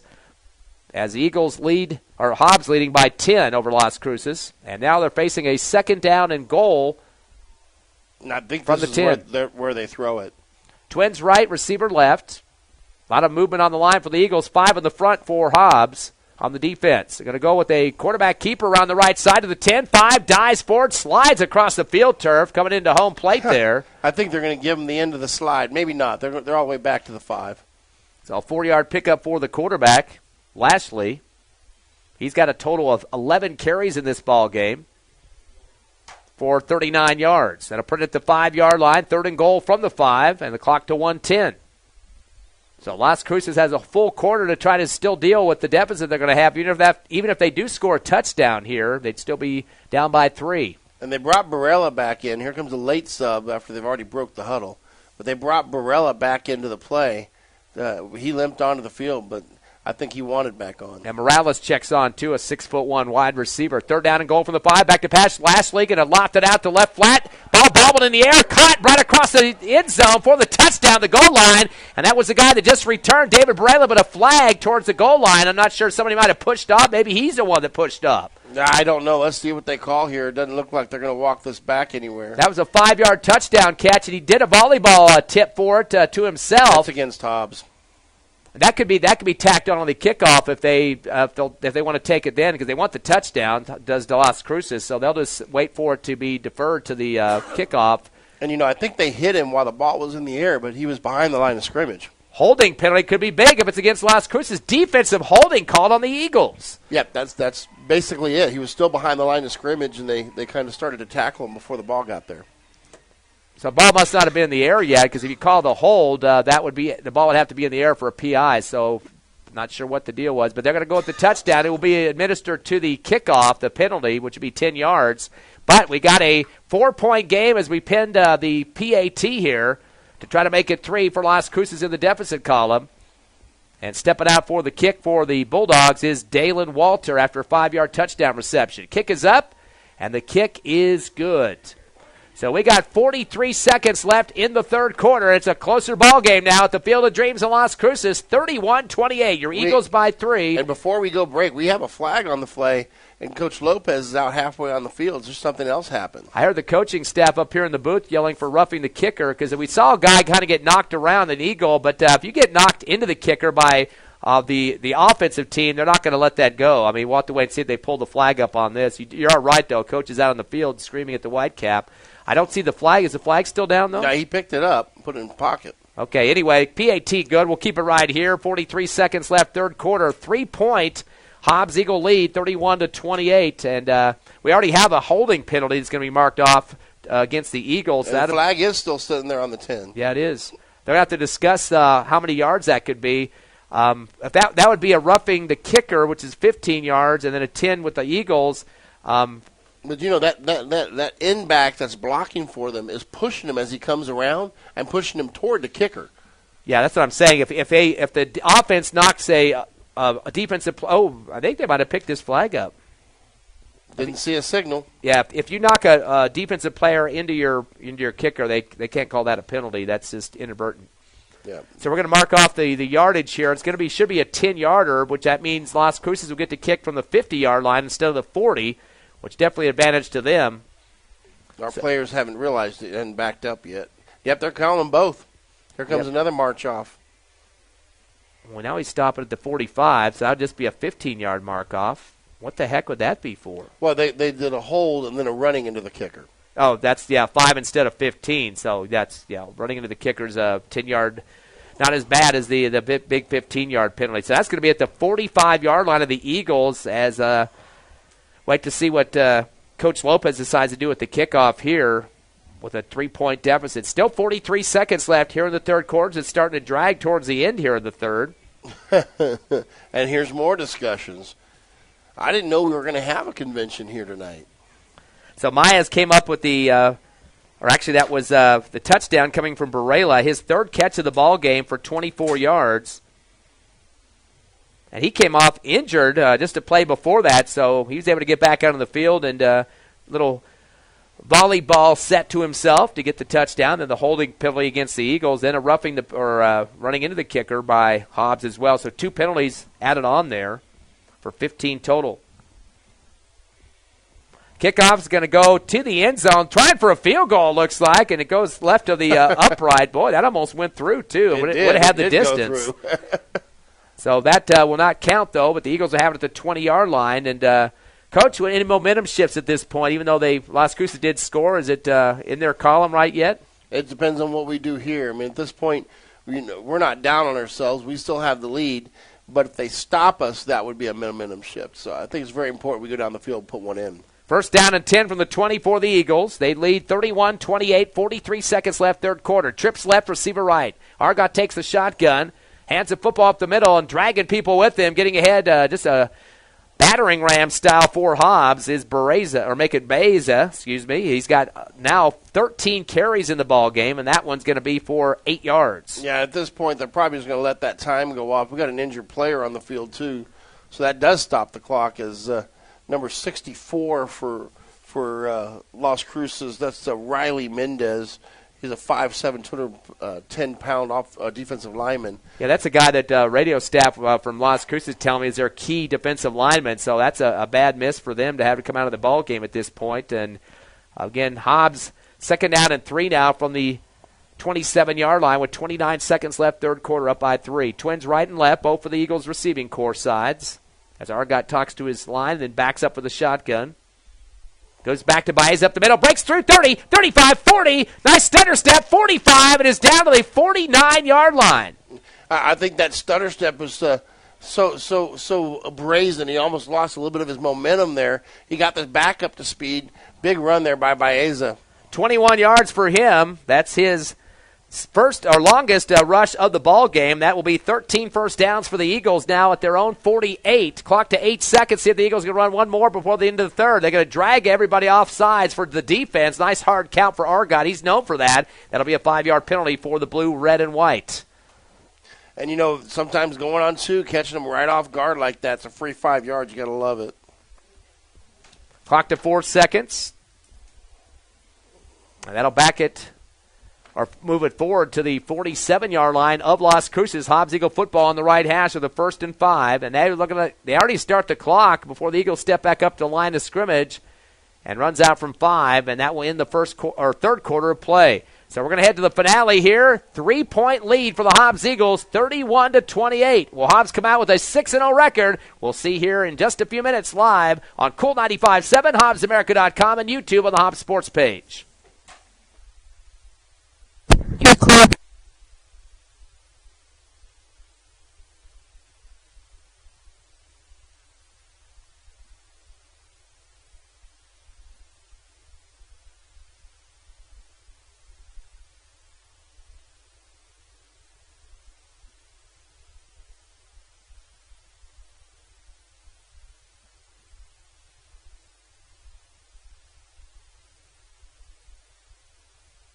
Ready.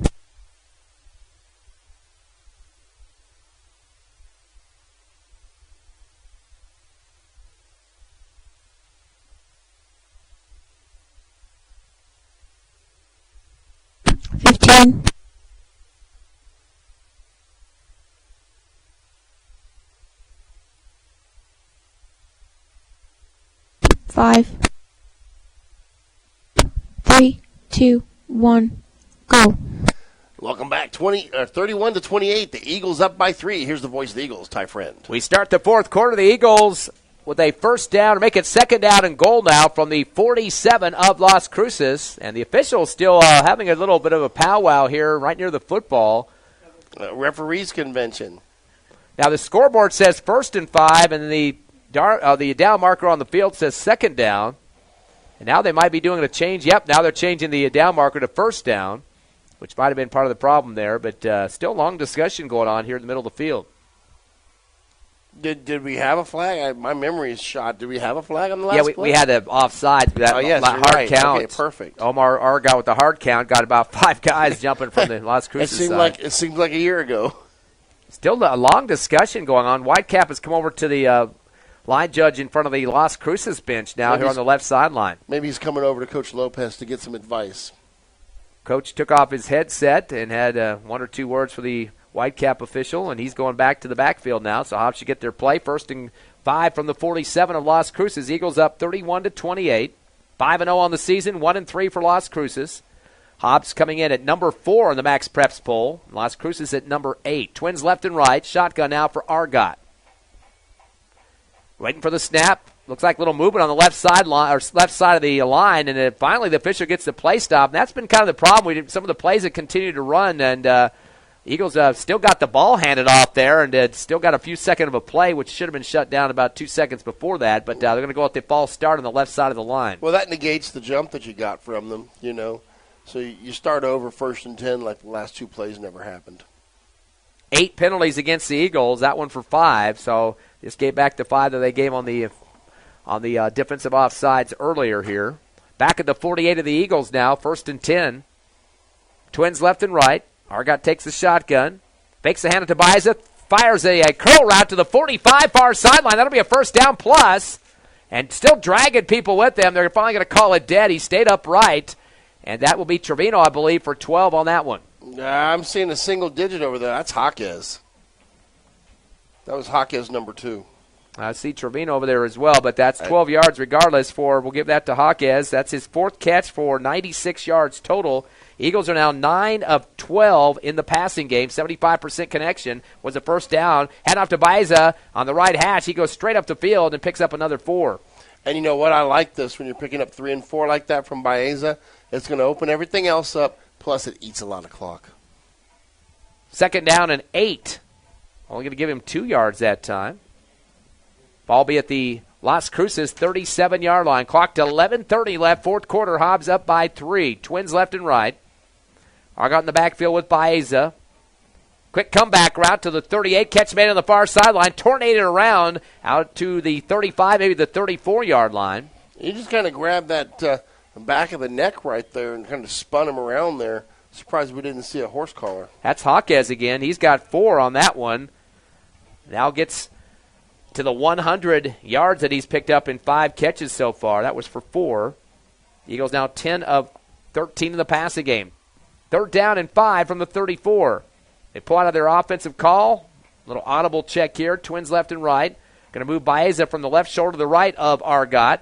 Gets a fake handoff. He's going to turn and fire. Curl route at the 20-yard line. Catch is made and dipping towards the sideline and getting out close to the sideline before, I think they put him down before he hit the turf. That was Trevino on that catch and did a great job of finding the space and then getting a few extra yards after that.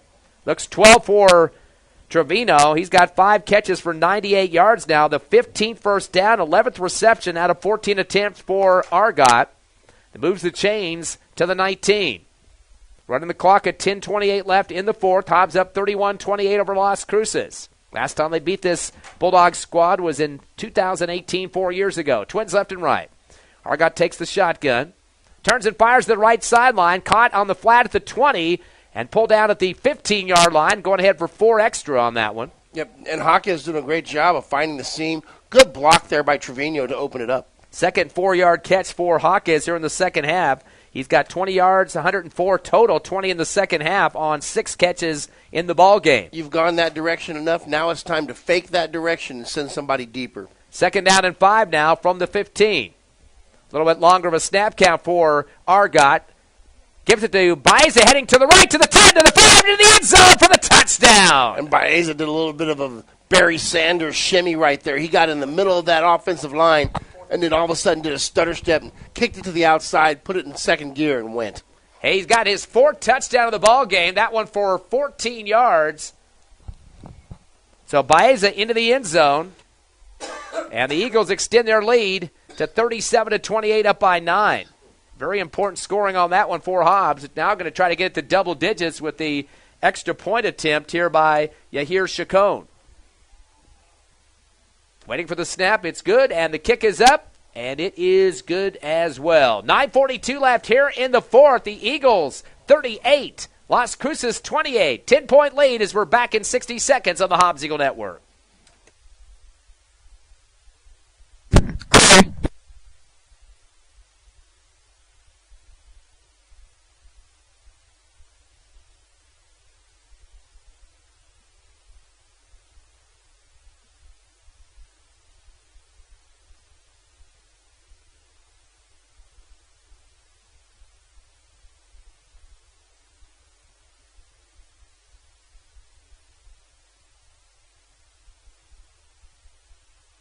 Fine.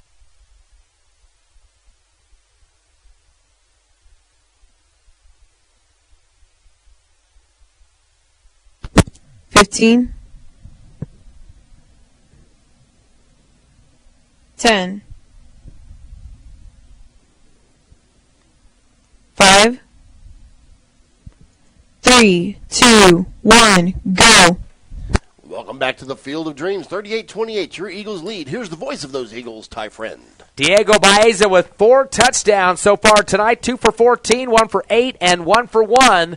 Definitely the pay dirt man on the field so far as Eagles lead by 10, 38-28, 9:42 remaining. Eagles going to kick off. They keep it a low one. It's going to be end over end. Ball hits the Las Cruces player at the 35. It takes a roll, but they get the recovery. Bounce around a little bit down to the 36, and they'll get the football there. So Hobbs going a little bit shorter than they have the rest of this ball game. Coach trying to get him catch Las Cruces sleeping on that one. Yep, and if it's successful, it's a great play. So Las Cruces with some pretty decent field position, only trail by 10 with 9:40 left here in the 4th quarter. Next week, of course, we'll have this Centennial game live at Watson Stadium. Have the pregame at 6:45, the kickoff at 7. I'm expecting a packed house for that one. Are you? Oh, yeah. And, you know, I was told what the last game was kind of a record. I think we may even break that record in this next one. And, boy, down the road, Eunice and Jow going at it as well. A big 1-versus-2 matchup for Lee County. So lots of big games next week. Yes, sir. 1st and 10 from the 31 for Las Cruces shotgun. Lashley's going to hand off the football up the middle.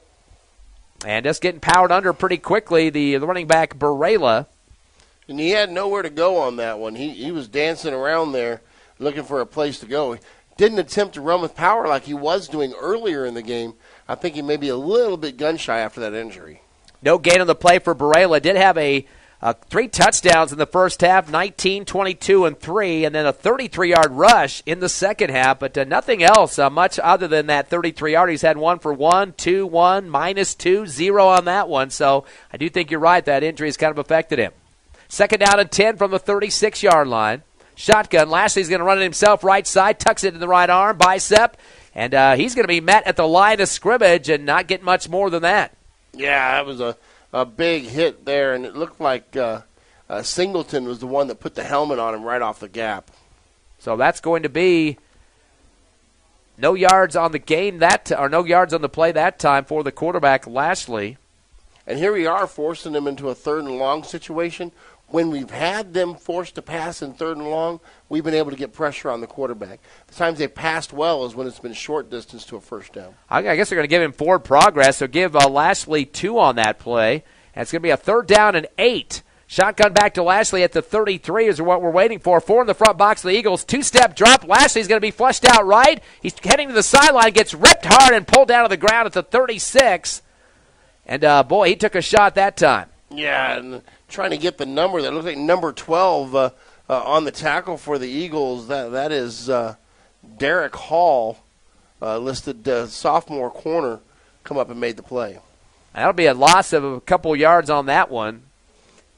So that's going to bring up a 4th down and 10 from the 36 and a punt situation for Las Cruces, but they're down by 10, Coach. Any chance for a fake here? Pretty good chance at this point. 7:38 on the clock. I don't think they can afford down 10 to punt it here. They do get in punt formation, though. Eagles will send one back deep to about the 30-yard line. Clock to 7:25 and ticking here in the fourth quarter. Eagles up by 10, 38-28. A bad snap on the ground, but picked up and booted away. Get a high one. Eagles fumble it at the 30 off the end of the fingertips, and this ball is loose. Let's see if the Eagles can recover. I don't think so. Las Cruces has the football back, Coach.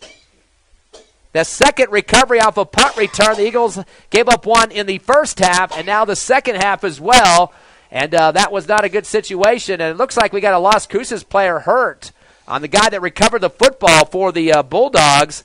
That is Mason Ingram. The Bulldogs did not recover. The Eagles recovered it. Okay, the officials look like they were pointing one way on that one, but it's going to be Hobbs football at the 30. I don't know how they got the ball back on that. The injury, though, by Ingram, but Hobbs football, 1st and 10 from the 30. Shotgun. Argot going to hand the football off to Baeza, angling right to left, and he goes down quickly, gets his head to the turf, and picks up about 2 yards. And the Bulldogs kind of getting up slow almost every play. Somebody's getting up kind of gimpy.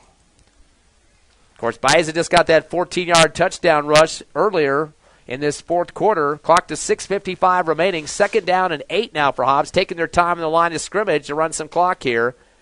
2nd down and 7. And at this point, the clock is our friend with a 10-point lead, and we're under 7 minutes. Twins left, receiver right, shotgun, Argot. Going to take the ball up the middle himself. Good fake as he faked it off to the right and goes up the gut with it and getting close to a 1st down. So about 6 yards on that carry. Might be short by half a yard. Yeah, I mean, he tucked up in behind a lineman. He had looked like a number 53 out there. Maybe I'm missing that number. I don't see him on the roster, but he tucked back up under him and let him come forward. And finally, he just made a choice and kicked it out and got the 1st down. Yeah, they're going to give Argot 7 on that one to move the chains. That's the 16th 1st down of this ball game for the Eagles, now at the 40-yard line. Clock to 6:20.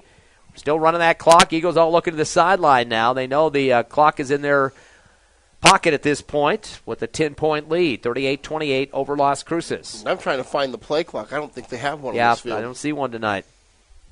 3 in the box. They'll make it 4 for Las Cruces. Go over to Baeza, gets the gap, and just flips his way forward out close to the 44-yard line for another 4. And every time they do this, we burn another 25, 30 seconds off the clock.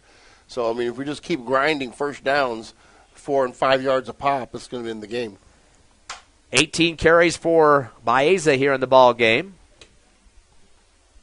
It's going to bring a 2nd down and 6 from the 44. Clock continues to tick at 5:30 left in the contest. Twins right receiver left for the Eagles. 1 slot left. Fake the reverse. Give it to Beiser on the right end. 45, 50 into Las Cruces territory to the 40. Breaks a tackle 35 to the 31-yard line. And Baeza there got a nice little pull from the left guard. Left guard comes around the end. Baeza gets behind him. Guard takes out the linebacker, and Baeza runs it for about 20 yards. He'll make it 25, his best, longest of the game. He's had a 21-yarder in the second half and a 14. That's going to be the 17th first down, as the Eagles will have the football at the Las Cruces 33, and that's not a good sign for the defense for the blue and white, as they're having some issues at this point, down by 10, and Hobbs continuing to move the football closer and closer to the red zone. And I think we're starting to grind them out a little bit. Las Cruces starting look a little bit tired on this drive. Pair of receivers left, one right, shotgun to Argot, back to Baeza. He's not going to stop. He's going to backpedal and get some more yards, going down hard at the 26-yard line. That's going to be another, looks like, 7 yards. And you know, basically on that play, the linebacker just collected him. He didn't come up and make the tackle. Baeza come up to him, and all the linebacker did was kind of caught him and spun him to the ground, got him about 7-8 yards. Second down and about 3 now for the Eagles at the 26 of Las Cruces. And looks like the Bulldawgs just going to try to hold on to their timeouts. They only got 2 left, so they got to use those for the offense. And we got one-on-one with Trevino outside over here on this side. Argot takes a long, hard count, gives it off to Baeza. He's just going to keep throwing his body forward, and it's going to get across the 25 to the 24-yard line, another 2. So just keeps banging for the Hobbs Eagles, and they want that clock to continue to run. And, you know, here we are with a situation. It's 3rd and 2. If we don't get the first down here, you know, I would be the type of coach that would probably try to put it on the ground once more, because I've been grinding them out and try to get the first down. Let's see if they do that. I mean, let's see what they do here. 3rd and 2 from the 24-yard line. We got some jumping from the defensive line. Do they break the neutral zone? I don't think so. They're just going to let the clock continue to run. Waiting for the shotgun is Argot now. He's going to head right, takes 2 blockers with him to the far sideline, and gets pummeled at the 21-yard line, as he'll pick up about 1.5, possibly 2, which is more than what he needs for the first down. Yeah, who needs 2 plays? We'll just go ahead and take it in 1. 11 carries for Argot for 82 yards so far in the contest, with the clock running at 3:25 remaining. That's going to be the 18th first down for the Eagles. Hobbs taking their time to get up the line of scrimmage. They know the time is on their side here, and the score by 10. Slot left, receiver coming in motion right to left. Go with the reverse. Here comes up the middle as Trevino spins, breaks a tackle 15, far left sideline, and is backing out to the 10, and he gets dropped there. But we got also a penalty marker coming late on that run. That was Saul Armendariz on the run. Number 7, or actually Ethan Van Landingham. I apologize. Ethan Van Landingham coming in and getting that run. Apologize for these very lemon-looking numbers on these white uniforms with no black outline, which kind of hurts us up here in the press box. But looks like this might come back, as the penalty came late towards the end of the run on that reverse from right to left for Van Landingham. They pointed toward Las Cruces, but holding penalty going to go against the Eagles, 10 yards. Well, here comes more laundry. Going to back it up from the 15-yard line, which is where they'll mark off the 10. So Hobbs, nope, they're going to stop it at the 23, it looks like. So a 10-yard penalty. I hope they invested in some Tide Pods. I'm sure those flags are getting pretty dirty. Well, on field turf, they'll remember, Coach. This isn't the natural sod anymore here. That's not the point I'm making, but, you know, thanks, Ty. First down and 11 for the Eagles at the 23. Shotgun. Argot going to hand it up the middle, and dancing around and getting somersaulted forward is Baeza.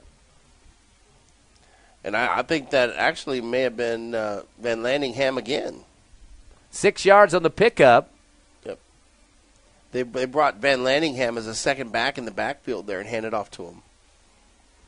So he's had 2 carries in a row, one of them being the reverse. That one just coming out of the backfield. Clock to 2:30 remaining. Second down and 4 now for the Eagles at the 18 of Las Cruces. Shotgun snap to Argot. Give it to Van Landingham up the middle to the 10. And he barrels into the final 2 blue jerseys and pulls them down like a bowling ball. And once again, a nice big gaping hole there in the Las Cruces defense. It's awfully quiet on this side of the field.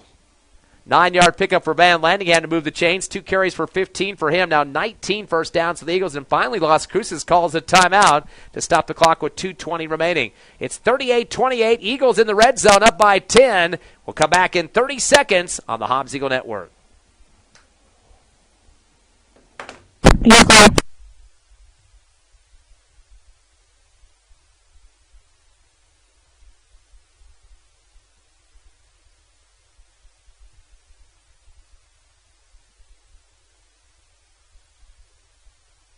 $15.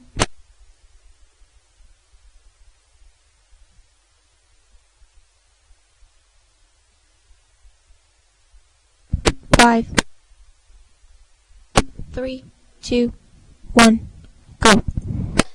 Welcome back to Las Cruces. 38-28 your score. Eagles by 10. Here's the voice of the Eagles, Ty Friend. Hobbs trying to run the record of 6-0 on the season, up by the 10 points, and knocking on the door once again. First and goal from the 8 of Las Cruces.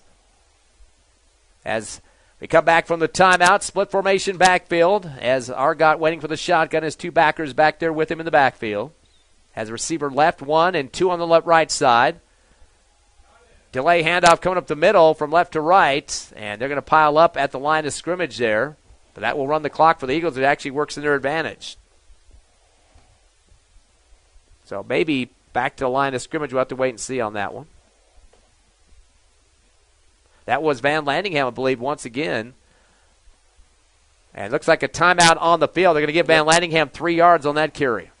And they're just trying to stop the bleeding at this point. Eagles down close, second and goal here.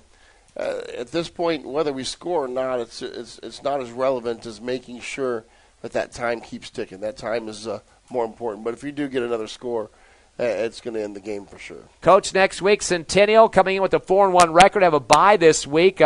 Beat Cleveland 38-35 to start the season. Beat El Paso Franklin 49-21.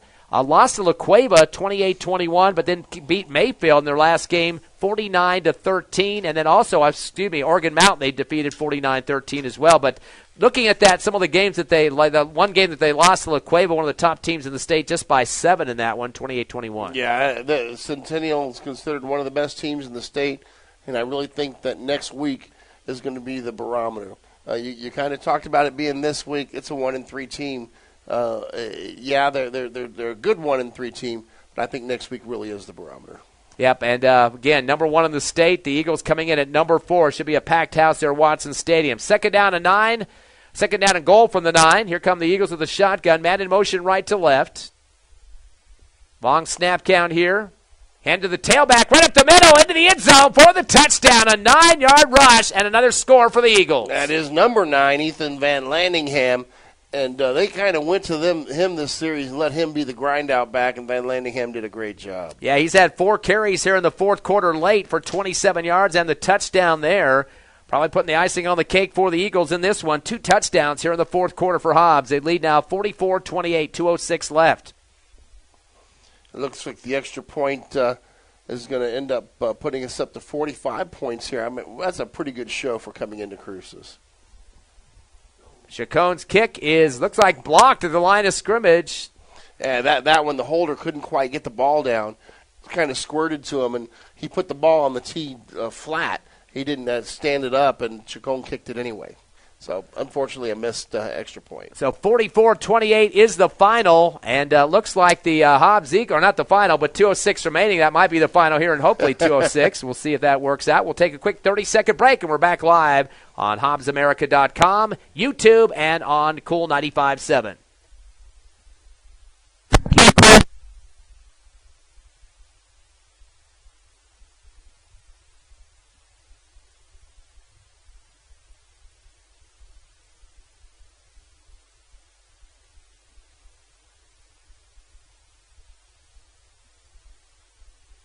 Ten, 5, 3, 2, 1, go. 2:06 on the clock, 44-28 your score. The Eagles are leading. Here's Ty Friend. So Hobbs trying to get that 6th win of the season. Looks like a pretty good chance of that right now as they lead by 16 points, the biggest lead of the ball game as we get ready for the kickoff from Chacon. And here it comes. He's going to keep it to the far right sideline. A ball bobbled at the 31 and then getting pummeled pretty quickly. I thought he was looking for a fair catch on that one, but instead kind of bobbled it. He did try to signal a fair catch, but he didn't signal it over his shoulders. Yeah. He signaled it in front of his body, and that doesn't count. And actually, it can be a penalty, too, if you do a illegal fair catch signal. But at this point, I don't think you want to throw those type of flags. Clocked at 2:03 remaining. Coach Lopez is out there arguing. He's out there 20 yards on the field yelling at him. I think he's trying to say that it was a fair catch signal, although, like you said, it wasn't the proper kind. He was mad that the kid got hit, is what he's complaining about. But he's telling them that it was over the head. And it wasn't over the head. It was at the waist. We got a couple of officials having a conference in the middle of the field as well. I don't think they weren't a part of the coaches' conference there with the Whitecaps. He basically made the same signal that they make at the goal line, signal straight across like he's down. Yeah, no flag has come out here, so I cannot believe they'd pull a flag out and throw it now. That would cause Coach Stevens to come unlit there. 2:03 left, fourth quarter, 44-28 Eagles. Hobbs looking for their first win in District 2, make it 1-0 as they'll head into that home game against Centennial on Friday. Now, the Whitecap went and talked to the officials in the middle, and now it's making the long walk back over to Coach Lopez on the Las Cruces sideline. And you know what? I get tired of seeing that, where they take their time, and we have to basically hold the game. Hold the game as the coach is complaining. Look, the call was made. Go sit down, coach. So he's going to go back to his quarterback now to give him the play call. Lashley on the sideline with 2:03 remaining in the contest. Ball at the 32-yard line. No flag on the play. So Hobbs defense stepping out for one more time, and better be looking out for some passes here because 16 points is kind of hard to get off the running game. Trips right, receiver left for Las Cruces. Lashley in the shotgun. Back to pass. Fakes it. He's going to take a run up the left side to the 35. Gets tripped up from behind and gets ahead for 3 yards. There's a fumble to the far sideline. We'll see if they called him dead or not first. It's in front of the Hobbs Eagle bench on the left sideline. Well, he sure thought that he fumbled it because he got up to go chase it. That's a 3-yard pickup, though, for Lashley. You're going to say he was down. Yeah, he thought he fumbled it. And put the ball at the 35-yard line, second down and 7. Clock down to 1:34 remaining. He stayed in bounds. Trips right, receiver left. Lashley looking to his wide receivers to get them all set here and still trying to communicate with them what the play call is going to be. Cruces doesn't have any timeouts left. Man goes in motion from right to left. One-step drop again. Quarterback keeper trying to spin in the backfield. Gets put down by 16, boy. And quarterback keepers, I don't know about that. He's going to go back to the line of scrimmage, original line of scrimmage. Lost about a yard possibly. Yeah, at this point, he wasn't even looking to throw on the last 2 plays. He's trying to run it, and there ain't nowhere to go. Be third down and 9 from the 32-yard line for Las Cruces, trailing by 16 with 50 seconds remaining in the game. Twins left and right. A lot of confusion out there. I think Lashley's just calling his own plays now. He couldn't see what his coach was doing on the sideline there. Long snap count. He's going to come right with it. He wants to run it, tucks the football to the 30, far right sideline 35, and goes down at the 36. Singleton ran him down like a hound dog trying to catch the bird. Coach Stevens likes these play calls. Just lets the clock run here with 30 seconds remaining in the game, and Hobbs going to go to 6-0 and 1-0 in district. Ball now at the 36-yard line on the right hash for Las Cruces. This may be Las Cruces' last offensive play of the game. Twins right, receiver left, and all the receivers are kind of bunching back towards the quarterback, wanting to know what the play call is. He's waiting for the shotgun snap with 7 seconds, fires it to the near sideline, catch is made at the 41, receiver runs into his blocker and gets brought down at the 46-yard line. No, and of course they stopped the clock with 1 second on it. That'll be a 10-yard pickup. It's coming up with it was Maez that time. They shouldn't be able to get a playoff here as soon as they set it. That's a 15th first down for Las Cruces with 1 second, and that will run out the clock here. The referee still doesn't understand that the scoreboard has just cleared zeros, and that will be the contest victory for the Hobbs Eagles, winning 44-28 over Las Cruces to go to 6-0 on the season. We'll take a 3-minute break, come back with the Hobbs Eagle postgame show live on Cool 95.7, HobbsAmerica.com, and YouTube on the Hobbs Sports page. Air clear.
1 minute.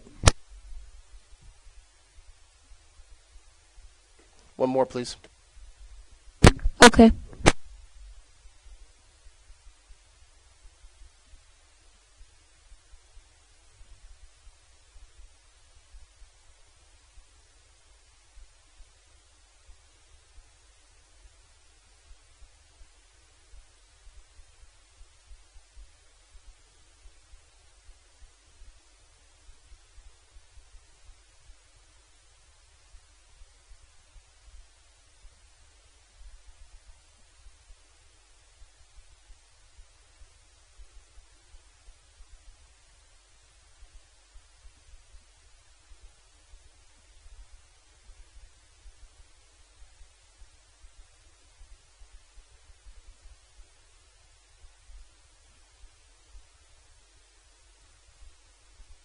One minute.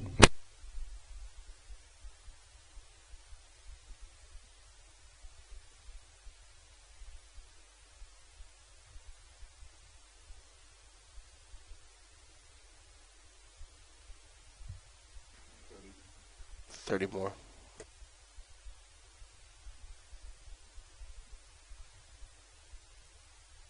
Okay.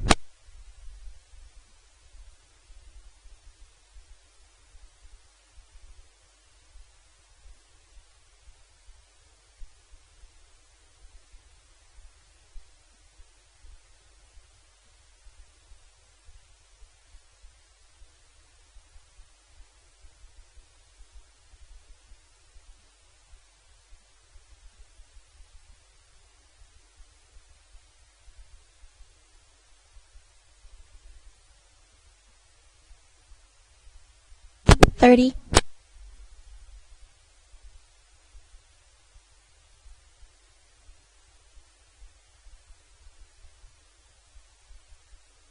$15. 30 more, please.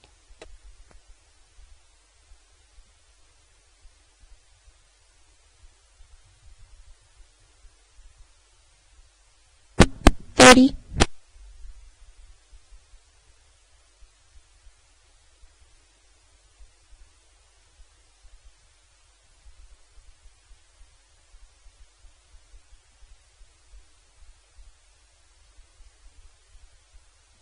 15. 10. 5. 3, 2, 1, go. Welcome back to the Field of Dreams. The Hobbs Eagles coming away with a 44-28 win against the Las Cruces Bulldawgs, and it sets up a big showdown with the number one team in the state next week, Centennial, and Hobbs offense clicking on all cylinders. And I tell you what, Ty, it's a nice thing to see with our offense performing the way it did. Defense got the stops when we needed, especially the second half. They came out and put the clamps down, only gave up one touchdown in the second half to this Las Cruces squad, and started really putting the licks on, started putting the hits on the running backs, and you saw them kind of coming up a little gimpy, and at that point you could see that they were not doing things with the same sort of passion and gusto that they did in the first half, and it's almost as if we kind of evoked our will on them. You know, I think that was real important for us to come out and show that we can physically dominate somebody instead of just using our skills positions. Yeah, a lot of guys getting involved in this one. I think we saw our guy taking control of the team out there, especially in the running game. Him and Baeza 1-2 punch out there. Very clean passing game tonight, 12 of 15, just shy of 200 yards in the air, so definitely helping out the cause with that as well. Let's take a look, first of all, at the Las Cruces Bulldawgs, though, and their numbers in this ball game. A big night for Barela. We mentioned him at halftime at 113 yards, finished with 148 on 15 carries, and he was pretty much their go-to guy in the running game, with also Lashley, too, the quarterback. Yeah, what I liked, though, in the second half, we did a much better job of reading the holes and putting some good hits on them, and it really changed the nature of the game. So he came up with the big triple digits, 148. Lashley had 16 carries for 44, and then one other guy getting 1 yard run for Las Cruces, and that was Shabazz. So not much going on there. But in terms of the running game in this one, 193 for the Las Cruces Bulldogs, so just shy of the 200 mark. Yeah, and it looked like the first half that the Bulldogs could have run up about 500 yards offense, but we really shut them down in the second half. Coach went into the locker room, come up with a game plan that really did a good job, and after that, only 7 more points on the board for those Bulldogs. Taking a look at their passing game tonight, they had several receivers that coming up with some snags in this game for Las Cruces. That included Kennard Lewis, had 1 for 15. Myers was the big number, 7 for 43 in the game. He had a couple double-digit catches in the second half of 12 and 10 yards. Barela coming out of the backfield for 3 catches for 24 and a 5-yarder for a touchdown. Also with 1 snag was Koa Hoshiho. He had 1 for 24, and then also the final receiver was Nate Libby, finishing 1 for 35. So a bunch of guys getting involved in there. Yeah, and really it was a steady passing night, not spectacular for them, but again, second half, different story. Finishing up with 141 yards in the passing department, 193 in rushing for 332 total for Las Cruces High. Lashley himself, 13 of 19 in the passing game for Las Cruces. They had 15 first downs, so there were several times in this game they were moving the football consistently. Yeah, they did, and especially in the first half. I mean, they went up and down the field, and it looked like this was going to be one of those games that we were going to win like 54 to 44 or something like that, but we really shut them down. 5 penalties, 37 yards for Las Cruces. Definitely not really a big issue for them in this game. They punted twice, but they did have 2 turnovers, Coach, an interception and a fumble. Yep, and those turnovers were huge for us. They came at very timely situations. Let's look at the Hobbs Eagle numbers now. Van Landingham came in late in the game with 4 carries for 27, including a 9-yard touchdown run, and he gives you more of a bulky look from the backfield. Of course, Baez a little bit shorter and not as stocky as Van Landingham, but Ethan getting a chance to score a touchdown late. Yeah, he did, and that one drive, Van Landingham was the one that was featured, and he did a good job with that. Argot, 11 carries for 82 yards in the contest, had a 16-yarder, a 19-yarder, both of those in the first half, along with an 18-yarder. So 3 of those double-digit runs. Kind of a little bit not as much running impact there in the second half. He only had 3 carries for 15 yards, but did still finish with 82. Yeah, and that's a good night for a quarterback. You're not going to carry the ball as much as your running backs do, but he made the best of the times that he had it. And one other guy for the Eagles, Baez, as we mentioned, he finished with 90 yards on the ground on 24 carries. So, again, he was getting the ball, getting those good gaps up the middle, had a run for 14, 21, and 25 in the second half. And, again, continuing to rack up those touchdowns with a total of 4. And when he had his big runs, it was at times when we needed one, too. Yeah, he's definitely a good fire plug for the Hobbs Eagles. They just finished shy of the 200 mark at 199 in this ball game unofficially. So, again, some very productive numbers there, and not too far behind their passing numbers in this game. No, a very balanced attack as we always do. And as soon as they adjust to something, coach makes an adjustment. And that's exactly how you want your offense to be. Leader in the pass receptions tonight, Hawkes, 6 for 104. He had 3 for 84 in the first half off a 47 and 37-yarder, 2 catches, and then 3 catches in the second half. So triple digits in yardage for Hawkes. Well, they started kind of worrying about his speed as he went by him several times in the first half. So they kind of backed off him, kept him in front of them, but he still made the catches and got a few yards. Caden Trevino, 5 catches for 98 yards, and more importantly, all 4 of those double digits, 15, 29, 24, 18, and 12. You know what? Trevino is one of those players that's always go big or go home. And one of his touchdowns, 18 yards, or one touchdown, he had 18 yards in the first half. So putting some icing on the cake there. And Baeza came out of the backfield, 1 catch for 11 yards. So only 3 receivers with receptions in that ball game. 11 of the 12 receptions coming in the hands of Hawkes and Trevino. And again, great numbers tonight for Argot in the passing game. He was 12 of 15, again, for 213 yards passing. Yeah, that's a good night. Anytime you complete 12 of 15, you're going to take it. 412 yards for the Eagles in this contest compared to the 302 for Las Cruces. Hobbs had a total of 19 first downs in this ball game. So definitely some good numbers there. And had 2 turnovers just like Las Cruces did, an interception and a fumble. Hobbs getting those early, and then they cleaned up their game a little bit. Yeah. I tell you what, the team just looks so good coming out of the locker room the second half. So Hobbs getting the 44-28 victory, a 16-point win to go to 6-0, 1-0 in district, Coach, and that gets them ready for Centennial next week, a team that had a bye this week and have another week of practice before facing the Eagles. They are 4-1, and again, their only loss to a ranked La Cueva team, 28-21, wins over Cleveland, El Paso Franklin, Mayfield, and Oregon Mountain. If this ain't the game of the week in the state, I don't know what is. That is going to be a barn burner. And it's going to be nice that we can have them at our house and we can defend Watson Stadium. The Centennial squad, of course, was number 1 in the district last year at 4-0. They finished 8-2.